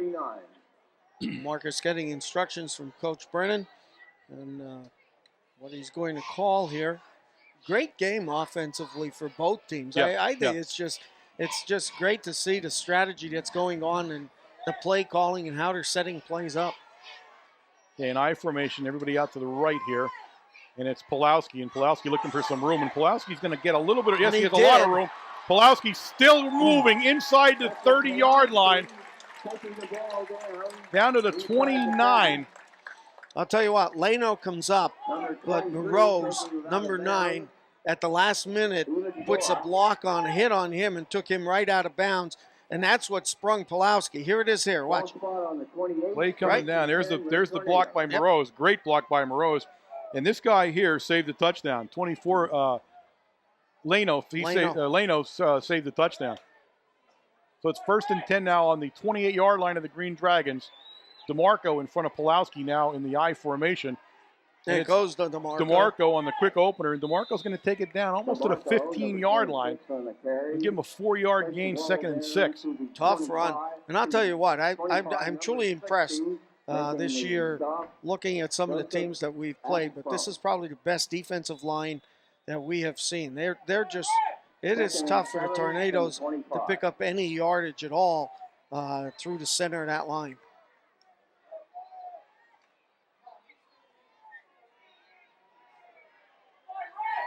We call it 2nd and 7. Give him 3 on that one. Again, the same formation. And again, it's DeMarco. And DeMarco looking for a crease, and he goes the opposite side. He's going to pick up another yard or so on the play. Again, Cody Ropp, the junior, on the play. Ropp is such an active guy on defense. He's all over the place. He's 6'4", 200 pounds. And that, ladies and gentlemen, brings an end to the third quarter. Very quick third quarter here in the Silver Bowl. The score remains the Red Tornadoes 14, the Green Dragons 7. The Red Tornadoes on offense. It's 3rd and 5 from their 24. Remind everybody from the Tornado side of this broadcast, the Supper Club, the Tornadoes meet for Supper Club every Thursday night at 6:15 in the back room of Matucci's. And tell you what, it was a great one. The last week when we were at for the Lewisburg one was a great one. A lot of information, a big crowd, a lot of players. I got to talk to the main guy there, the senior that he brought was Justin Clokus. Yes. And I got to talk to him and tell you, we want to see a really neat kid. Justin Clokus is just that. And I said to him, you're undefeated and you've been playing. Justin Clokus played last year in that linebacker spot. I said, when you think of names, I said you're kind of under the radar all the time as far as a linebacker. I said, but you played so solidly. You remember when he came up here, he wasn't a linebacker. He was a ball carrier. He was a fullback. And he moved over to be a linebacker. But people forget his name, I think, a little bit. But they wouldn't be 7-0 without Justin Clokus in there, number 6 for the Red Tornadoes. All right, we're in a shotgun formation now on the 3rd and 5. They look downfield. He's under pressure. Oh, screen pass. Screen pass to Pulowski. Pulowski's got some room. Pulowski makes a nice cut inside the 15 down to the 14-yard line. Quick reaction by Lewisburg that time. It looked like Pulowski was picking up some big yardage, but boy, it closed up real quick. He picks up about 10 yards on that screen pass. First down, ball is on about the 14. Here you see it coming at you on the replay. And you can see right there, and it takes Matthias to bring him down, but it's a first down, and they're in the power eye now for the Red Tornadoes. And it's Pulowski following the 2 blockers. Pulowski trying to get outside, and he won't. He will not do so, and I don't have to tell you who that was. Leno, once again. Leno comes up and knocks him off his feet, and he's going to knock him off his feet for a loss on the play of about 2 yards. It'll bring 2nd and 12 up. What a You can't get outside of them. You really can't. The Green Dragons do not let you run outside. And he had blockers out in front of him, too. And that was the amazing point that Leno split the 2 blockers and just dove at Pulowski's feet and tripped him up. Okay, on the 2nd and 12, the Red Tornadoes go into a shotgun. 2 guys out left to the wide side of the field, 1 guy to the short side over there. And it's not going to him, and now Wasilewski tucks it and goes. And Wasilewski will take it down to the 11-yard line. Down to the 11, pickup of about three that time. Yep, it'll bring up defense for the Green Dragons very, very well trained here, because they're just watching the receivers for the Tornadoes like blankets, and Wasilewski that time having to pull the ball down. Yeah. We did a sweeping out of the zone, but they picked up Pulowski coming back up through. That was a 5-yard gain. It's 3rd and 7. This time, plenty of time. Again, the screen pass to DeMarco. And DeMarco stopped very quickly down there by Gora, but he's inside the 10. He has to get down inside the 5. Yep. He's going to be down around the 9, and it's going to bring up a big 4th down for the Red Tornadoes, as they have been threatening here to score this entire second half, but have not been able to put the ball in the end zone. And it's definitely due to a very active and aggressive Lewisburg area Green Dragon defense.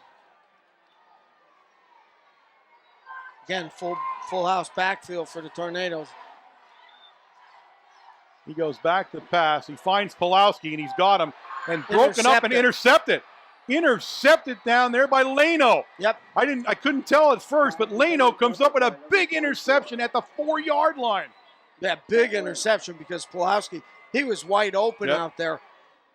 Great play at the last minute. He dives for the ball and makes the interception. Leno he's got to be one of the quickest guys we've seen on defense all year as far as the broadcast is going, all the games we've watched. All right, they're going to mark it. Let's mark it it's just inside the 5. So it's going to be 1st and 10 from the 5-yard line for the Green Dragons, and they have been stuck by their own goal line here for a large part of this second half. And note it, they're not afraid to throw from back there either. Now Bell goes back into the shotgun, and now he's in trouble, and he threw it away from the end zone. He threw it from the end zone. That's going to be a safety. Should be. See what they call. He threw it from the end zone. It's intentional grounding, and that's going to be a safety. Yes, there it is. There it is. Bell got chased around by Demko. Bell's got to let the umpire go. And he was drugged down by Demko, and he threw the ball away, and it's a safety. They've got to get Bell off the field. That coaching staff needs to get him away from the umpire. So the score moves out to 16-7 now, and the Red Tornadoes will receive the kick from the safety.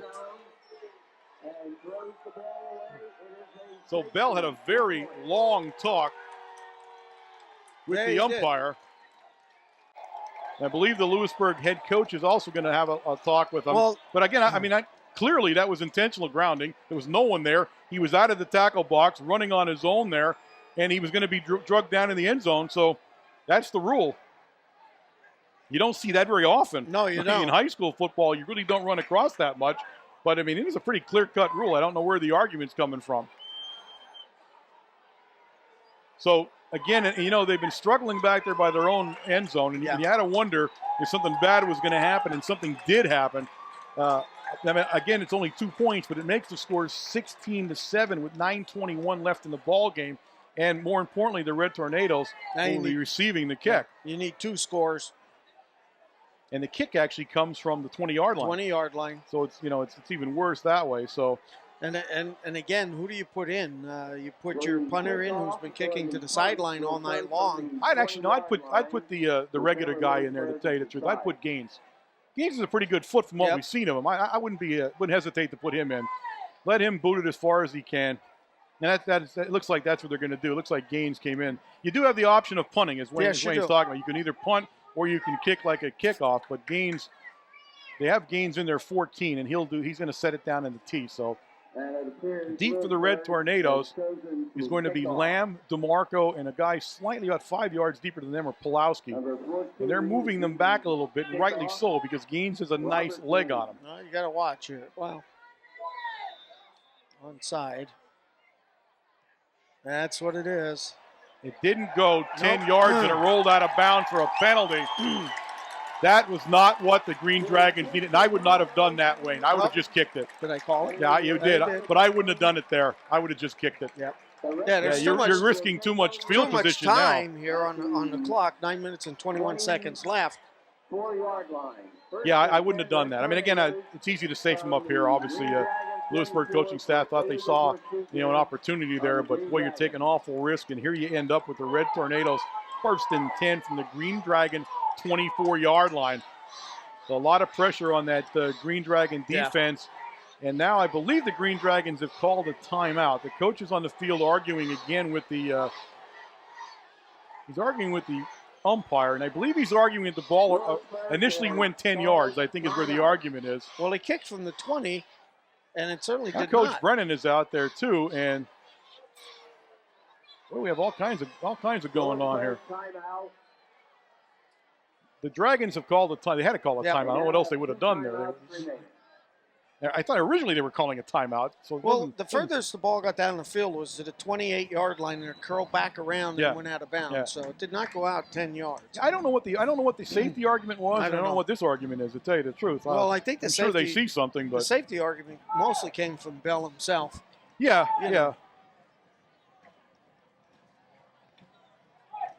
All right, so a timeout on the field. The Green Dragons now have 2. That was their first of the second half. And Green Dragons going to be a little bit careful when they do a lot of talking to the referees here. Yeah, that can get you in some trouble after a while. The Red Tornadoes go on offense from the 24. Demetrius the lone back in the backfield. 2 guys out to the short side of the field, 1 to the right. And it's going to be Pulowski in a reverse. And Pulowski cuts up inside. And I'll tell you what, the guy that made that play, 22. though, is going to be number 22, Nathaniel Brown. He really set that, because I'll tell you what, had he gotten around Brown, he would have traveled into the end zone. Yeah, he turned Pulowski back up into the center of the field, and there were 3 other defenders waiting to make that tackle. That's a 2-yard gain and what looked like a big gainer for the Red Tornadoes. So, again, a great defensive play by Brown. And it will bring up a second. And we're going to give him about a yard. So it'll be 2nd and 9 for the Red Tornadoes from the 23-yard line. Tornadoes want to use up as much clock as possible here. We go trips left. He looks downfield, and he's got Moreau's down around the 18-yard line. Completed to Moreau. Again, makes the reception. And by making the reception, that clock is still running. Down to 8 minutes and 25 seconds. Third down about 4. Third down about 4, it looks like. 8:18 and counting here in the fourth quarter. The Red Tornadoes out to a 16-7 lead. 2 touchdowns and a safety make up the 16 points. Now Washington will under center on the third down play. He fakes it, and it goes right up the middle, and it's going to be enough for a first down. It's Demetrius on the carry, and Julius will bull his way up. Tough run. Enough for a first down. Tough run. Oh, they brought the ball back a little bit. Yeah, that's going to be close. Not sure where he fell at, but they're going to have to measure it now. Where he fell down at the end, it looked like he had it, but again, it was where he actually touched the ground at. So it's going to be very close. And it's going to bring up fourth down and very short if it isn't, and they'll go for it anyway.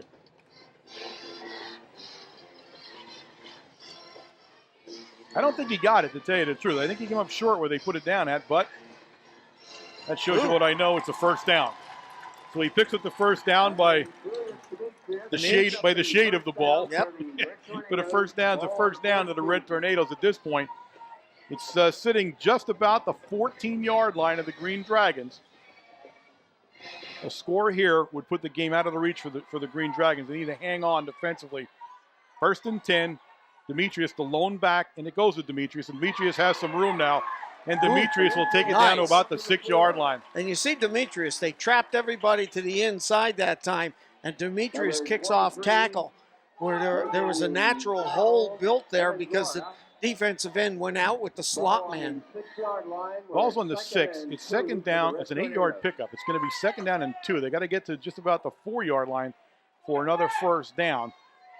7:07 and counting now in the ball game as the Red Tornadoes are threatening the Green Dragons once again. They have done so almost the entire second half. And it's Demetrius, and Demetrius looking outside, and Demetrius will score.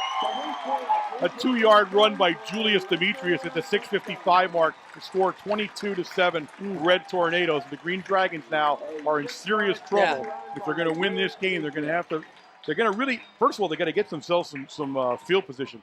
I mean, this has been a game of field position in the second half for both these teams, and the Red Tornadoes have owned field position here at the Silver Bowl tonight. Yeah, that's for sure. I don't think the Dragons have been outside the 20-yard line in the second half. And they have truly suffered field position. Other than the kickoff. Yeah, and that just has made it very tough for them to operate. Menapace in to attempt the extra point out of the Moreau's hold. Snap is back and good. Menapace puts it up, and there's absolutely no doubt that it's going through as he gets stronger and stronger as we've seen him throughout the year. So the score now 23-7, 6:55 in the game. The Red Tornadoes getting ready to kick off. And for as tough as a defensive battle this has been for both teams, the Dragons definitely have an uphill battle to stay in this game right now. Time is just the enemy right now. Again, a battle of unbeatens here in the Heartland Conference, Division II and Division III, and more importantly, unbeatens in the district playoff picture for District 4 AA. And as I said, there's no doubt you're going to see both of these teams again in playoffs. There's just no doubt at the level they're playing at. They're playing each other, that's for sure. Menapace puts the tee down and walks back into the huddle.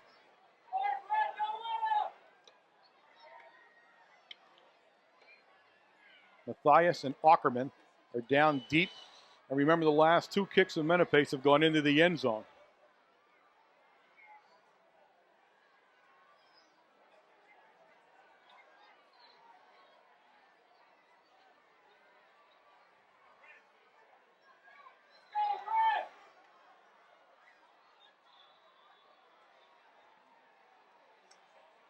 Menapace signals that he is ready. And he lets it rip, and again, it's a good kick. This time all the way down to the 3-yard line where Ackerman is coming upfield with it. And Ackerman breaks free. Ackerman's going to have to get back Pulowski, and he won't. But a nice return all the way up to the 50-yard line. So Ackerman breathed some life into the Green Dragon sideline over there. Pulowski was the kind of the safety valve. He stays back, and he's the guy that's got to make the tackle, and he did, but not before Ackerman. They're going to place it down squarely at the 50-yard line. It's first and 10 Green Dragons. 46-yard return. That was a nice run by Ackerman. Bell goes back into the shotgun, and you can bet we'll be throwing the ball around here, as again it's going to be an option pass to Bell. Bell wide open. Kovaleski brings him down at the 30-yard line, but a great play. And again, Matthias is the guy that throws the ball to him. Yeah, that was a quarterback pitch out to Ackerman or to Matthias coming around the right-hand side. And of course, Bell takes off down into the left flat. 1st and 10 Dragons inside the Red Tornado 30 at the 29-yard line.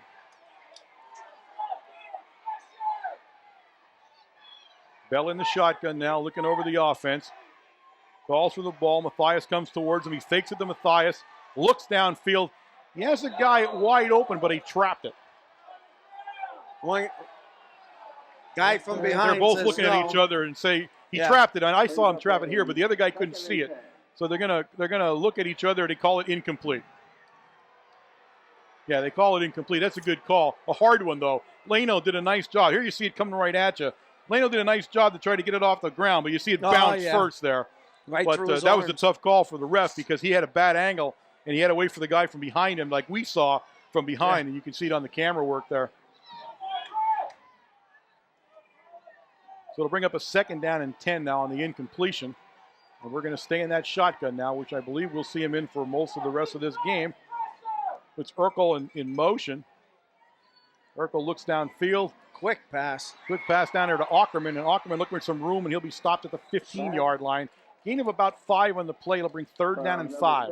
Nothing different than what the Tornadoes run. A nice little keep the guy out in the flat, in the slot position, drop him back about 2 yards. He has his own blockers in front of him already. And he catches the ball and takes off for 5 yards.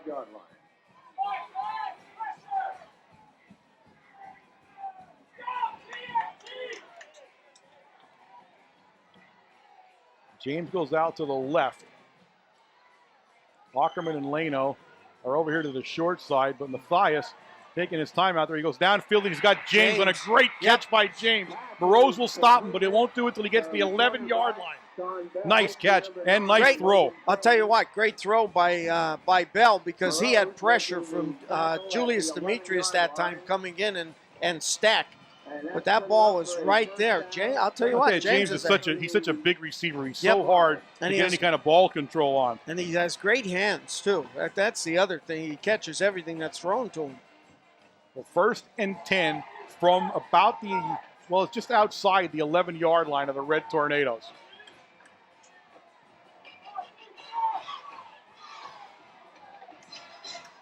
We'll stay in that shotgun. Matthias goes in motion to the short side of the field. He looks down there, and he throws in the middle, and it's a touchdown. Urkel for the touchdown. An 11-yard throw from Bell to Urkel, and the Green Dragons come right back and score, and it's 23-13. Nice play, and Urkel got wide open that time. He just came from the left side, curled through the center, and nobody touched him. He wasn't touched.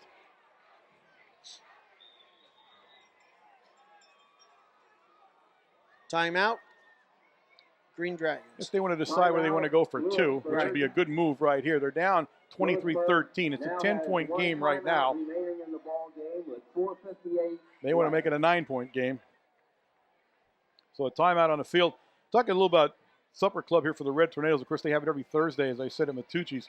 But unlike a lot of different gatherings of football throughout the fall, the Red Tornadoes Supper Club, for example, last night had both 7 football players, but also had Dave Hummel, one of 2 seniors. Now, Paige Schaffler's the other. She couldn't make it. But Dave Hummel, the other senior from the WKMC TV staff, and had a great time with him. Had him there. His parents came, had dinner with him. He spoke very well. Talked to him a little bit. We asked some questions of the kids. Talked with him a little bit, and it was a great conversation with Dave. And it's always good. We'll honor both the football team, the cheerleaders. We do the TV station and the band. So the band in the next couple of weeks, we'll see the senior band members come through and enjoy themselves, and they all get a sweatshirt and everything. So really a great time. All right, the Green Dragons are going for 2. The Red Tornadoes a little bit jumbled up on defense there. Bell out of the shotgun. Bell looks into the stadium, throws it down, and it goes incomplete. Incomplete. The score remains 23-13 Red Tornadoes, and they'll be receiving the kickoff. Pressure by Demko that time. Yeah. Had Bell throwing the ball very quickly and too high, of course. They were trying to make this an 8-point ball game, hoping that if they score another touchdown, they'd go for 2 again to tie the game up. But all for naught. 4:58 here. I'm expecting that we're going to see again that onside kick. Yep. Now, you know, they've got to get the ball back as quick as possible. So we'll see the hands team up for the Red Tornadoes on the receiving team, I'm sure. Now, when he kicked it the last time on the onside kick, while he didn't get 10 yards, he had a great spin on it. Yeah, it did. That would have been a real hard football to handle. You see Morose, Pulowski, Kovaleski. Look at, they're all up. Demko, Kevin Demko, all up in that first line. That would be known as the hands team, You folks, in betcha. case you're wondering what a hands team is. Every single person on the Red Tornado football team who's ever touched the ball is in here for the reception, as it's almost a guarantee that Mr. Gaines is going to attempt the onside kick. Nobody deeper than the 20-yard line for the Red Tornadoes. He signals that he is ready, and he lets it go, and it is an onside kick, and it does not go 10 yards. Again. It went 9 yards that time. Yeah. So a penalty flag will fly as it goes out of bounds, and the Red Tornadoes will take over at the Green Dragon 48-yard line. I'll tell you what, though, that another 2 yards, that would have been a tough one. Oh, That was in the air. He has the right ID. He just Yep. got to get it 10 yards now. Because boy, the spin on that. I don't know how he does that, but he can definitely put spin on it. But all for naught here, as the Red Tornadoes will take over 1st and 10. There's 4:58 remaining in the game, and they lead 23-13. It'll go into an I formation now, as they're going to try to burn time. A deep handoff to Pulowski. Pulowski picks and chooses his way, and he'll get it down to the 46-yard line. He's stopped down there by Matthias and Ropp. And Raup, number 99. The referee threw the ball to the other referee and hit Ropp in the head. So the ball gets down just inside the Green Dragon 46-yard line. It brings up 2nd down and 7 for the Red Tornadoes. And the Green Dragons do have 1 timeout remaining. Again, in the I formation. This time it was Goins in front of Demetrius. Demetrius trying to get to the sideline, and he tiptoes his way inside the 45-yard line. I'm going to wait to see where he actually puts him out at. Unfortunately, he stepped out of bounds. So, you know, coach doesn't want the clock to stop here, but I guess Julius had no other choice. So he takes it down to the in between the 41 and 42-yard line. So it's going to bring up 3rd down and 3 now for the Red Tornadoes. As Goins comes back and Pulowski goes back in. Goins again went in as the big fullback in that formation, trying to help Demetrius gain an extra couple of yards. So big 3rd down and 3 now for the Red Tornadoes. They're in a power I with DeMarco, the deep back, in the power I, but it's Pulowski. Pulowski's going to try to get outside, try to find a marker, and Pulowski does. Pulowski will pick up the 1st down for the Red Tornadoes. It might be the first time we've seen him actually turn the corner in the entire game on the Green Dragons. Some good blocking there by the 2 lead blockers in that power I. There you see the replay. It's on the far sideline. You can see him finally turn, and there he gets past the marker. So it's 1st and 10. Well, I'm assuming he went out of bounds on that because the clock stopped. I didn't know if he did or not. I didn't think he did, but the clock has been stopped now since that time. So we'll wait for the snap to start. It will stay in the power I, and we'll stay with DeMarco's the deep back, but it's a quick handoff to Demetrius. And Demetrius going to find some room on the outside as he was stopped in the middle there, but gained some extra yards. Matthias will finally bring him down, but he's going to take it down to about the 31-yard line.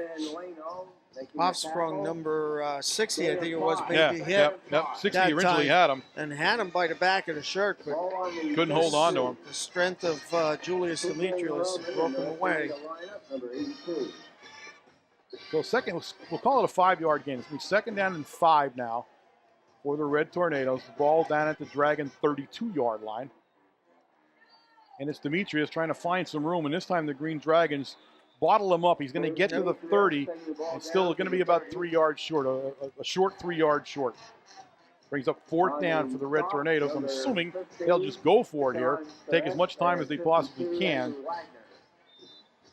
That time Goins goes left, and Demetrius went right off guard, between guard and tackle that time off the right side. You see the time remaining on your Coach, screen. Waiting, taking as much time as possible before we get the play and put the play out on the field. He's watching the way he's waiting for him to put his arm up to signify the 5 seconds. His arm is now up, and they're going to take a timeout right now. So they wait till the last second and take the timeout. Right.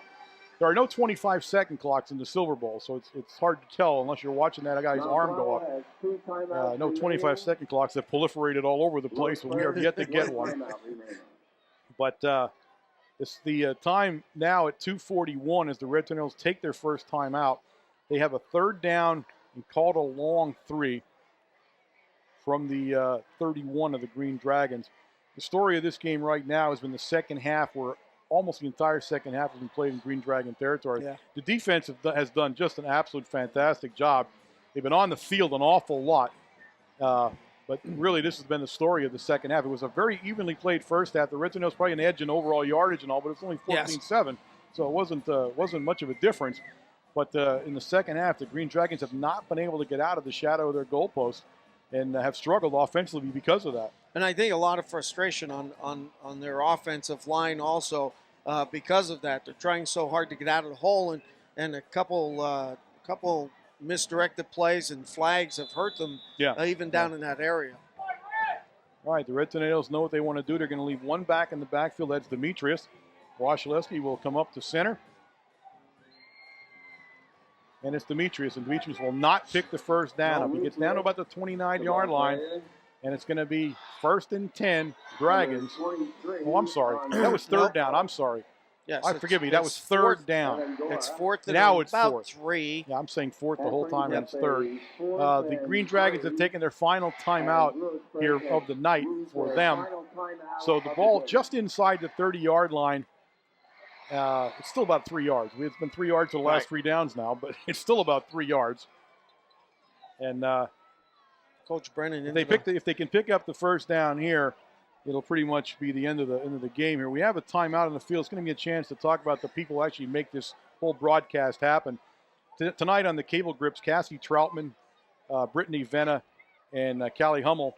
On the cameras, Robin Hampton, of course, standing next to me the whole night. Aaron McPhee, Shane Lepley, Cody Minnig, Nicole Purcell, Josh Tomady, Tyrus Twine, and Matt Sheeran. Graphics, Jessica Mann. Photography, Paige Schaffler, Brianna Lutz, and of course, Master Control, Dave Hummel.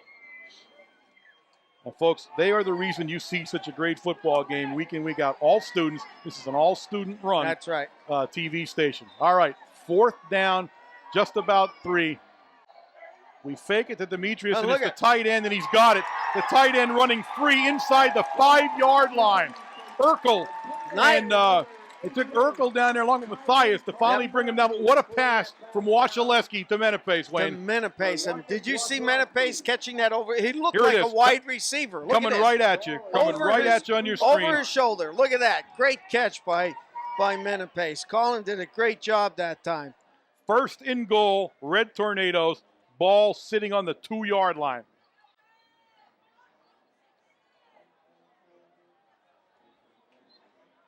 .211 in the game. That was a great pass and a great catch by the big tight end. I formation, Demetrius in front of DeMarco. And it's DeMarco, and DeMarco's going to go in the end zone untouched. Nobody touched him on the 2-yard run. The score of the Red Tornadoes, 29. The Green Dragons, 13. Great series of plays that time. Coach running the ball keeping the ball on the ground to eat up that clock, as much clock as possible, but at the same time, running some good plays to the outside to pick up yardage, pick up those first downs, and finally gets across the score. Menapace will go in to attempt the extra point for the Red Tornadoes. He's been perfect on the evening so far.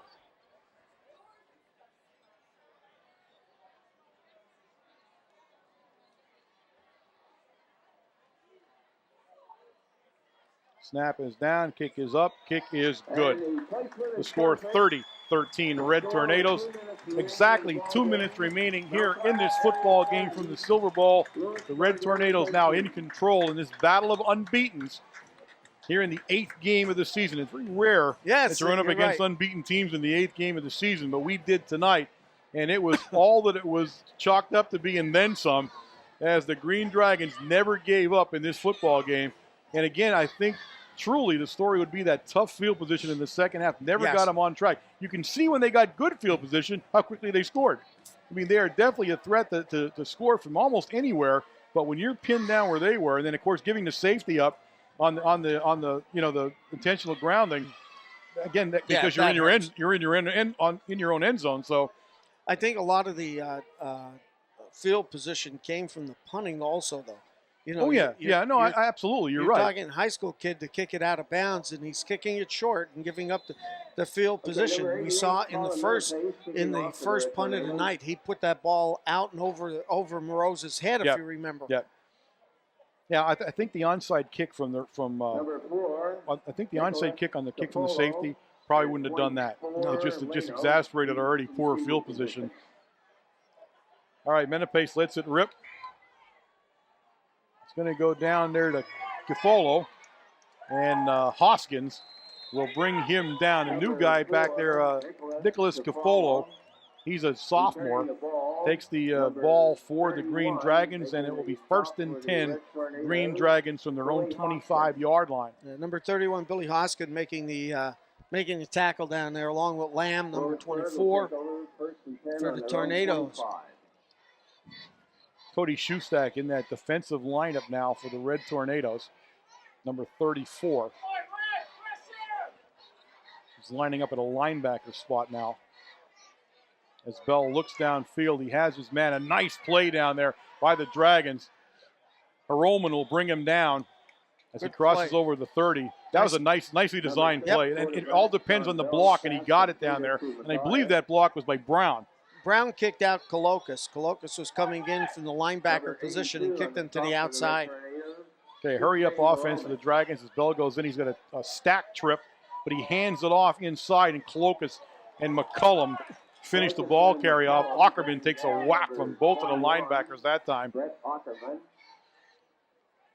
going to bring up 3rd down now as he gained just about a yard on the play and paid for it. Minute and 12 here remaining in the football game.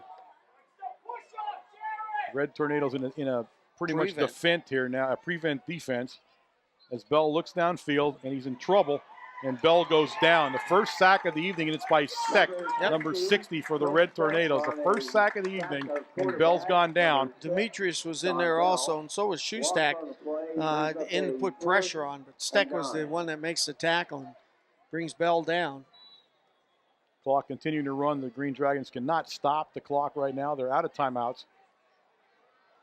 This will very shortly be in the book, but not before we run another play as Bell goes back in that shotgun. He's had some success there. James, the big guy on the short side, but he's going to throw it over the head of Matthias. It'll stop the clock with 27 seconds left, and it also means it was 4th down, so it'll be 1st and 10 Red Tornadoes. 26-yard line.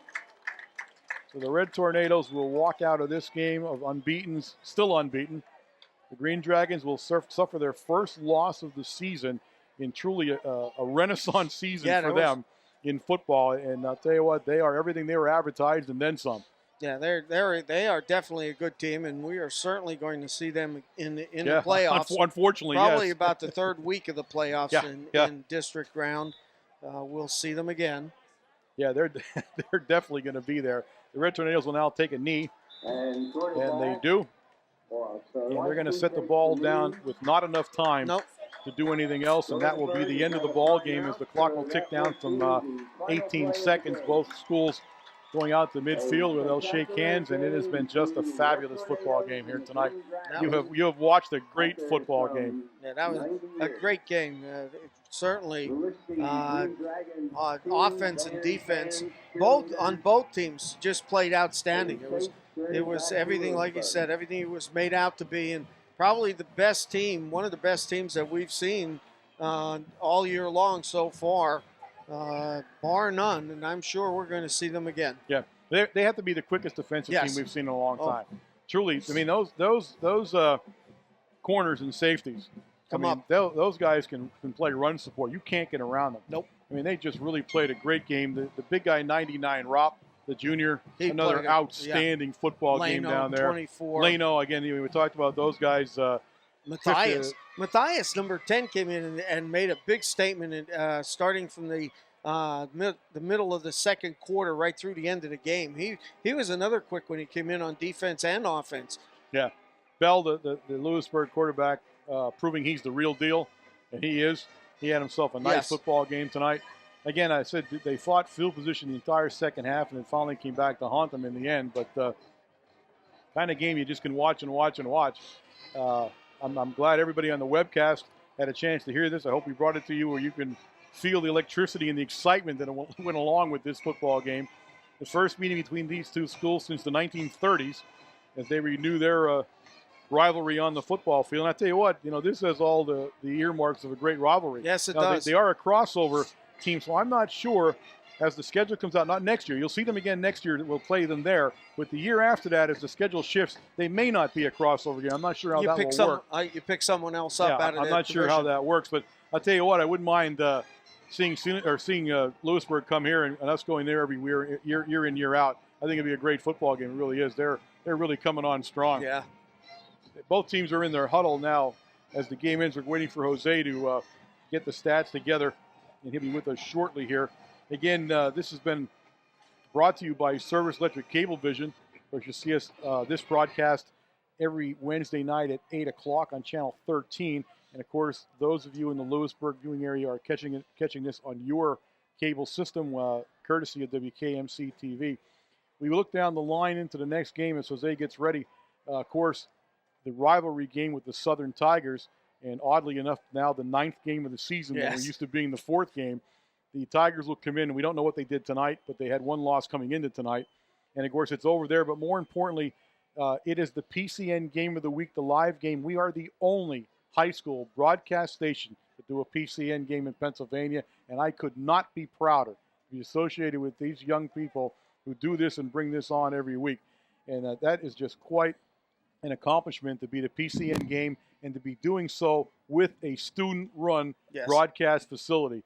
And so we'll be talking a little bit about that more as we get to Southern. But again, the PC again live next week on Friday night from Southern Tiger Stadium, where we will renew our friendship with a lot of people over there. I'll tell you, I cannot wait to go over there. There are so many people over there, and it is just such a great experience. Yeah, you don't see all the time. You don't get to see. They're all a lot of people from the area, from town. Terry Sharrow and his crew cannot treat us any better than they do. It's just an excellent time to go over there. And much like tonight, the electricity in the air, the pageantry of those two schools. So we look forward to a big game there. Lewisburg, 2 more games to play. And again, they'll enter into the District 4 somewhere down the line when they get all the points figured out. The Red Tornadoes now in a very good position to finish in that first spot if they can finish the season out. Of course, 2 games left for the Red Tornadoes. The Tigers, as I spoke about, next week or in 2 days' time as you hear this. And, of course, we end up with our old rivalry, the Spartans of North Schuylkill, over at North Schuylkill. And they're having a renaissance season themselves. After 3 or 4 dismal seasons, they were 5-2 coming in. All right, Jose, it looks like you're down there ready to go. You want to let her rip? Yeah, did you guys have fun tonight? We had a great time. Everything it was billed to be, huh? Yeah, everything they said it would be and then some. Absolutely. There might be another one down the road. How would that be? Yeah. We talked about that, too. Wow. For Lewisburg, 24 rushes for 60 yards on the ground, 15 of 26 for 175 in the air. Total offense, 235 and 13 first downs. For Mount Carmel, 38 rushes, 165 on the ground, 19 of 26 for 226 in the air, giving us a total offense of 391 yards and 19 first downs. Individually, Justin Pulowski hit the 110 for 103. Julius Demetrius, 14 for 38. And let's see, I don't have, yes I do. I've got to do him justice. I have to do it for him. Take your time. 5 for 14 for Dave DeMarco. I mean, he had a great night. We have to give him credit for it. Receptions, Matty Morose, and we joked about it this week. Let's throw the first one to him, let him drop it, and we'll get it out of our system, and we'll have a great game. And he had 9 receptions, tied for the single game record at Mount Carmel with 9 receptions for 114 yards. 20, Justin Pulowski, 2 for 22.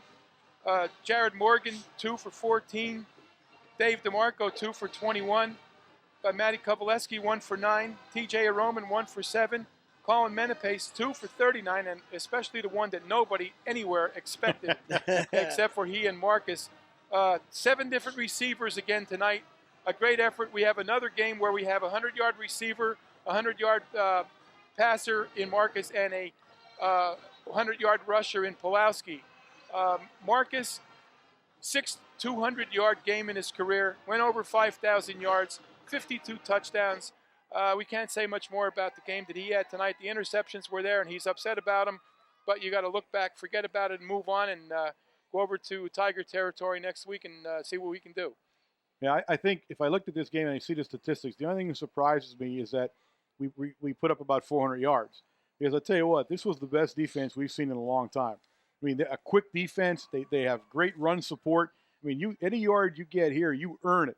You really do. And I'm surprised. I didn't think we would have 400, almost 391 yards total offense. I'm a little surprised by that. No, they were very quick, and they moved to the ball. And Mike said that yesterday when I talked to him. He said they were very quick and aggressive.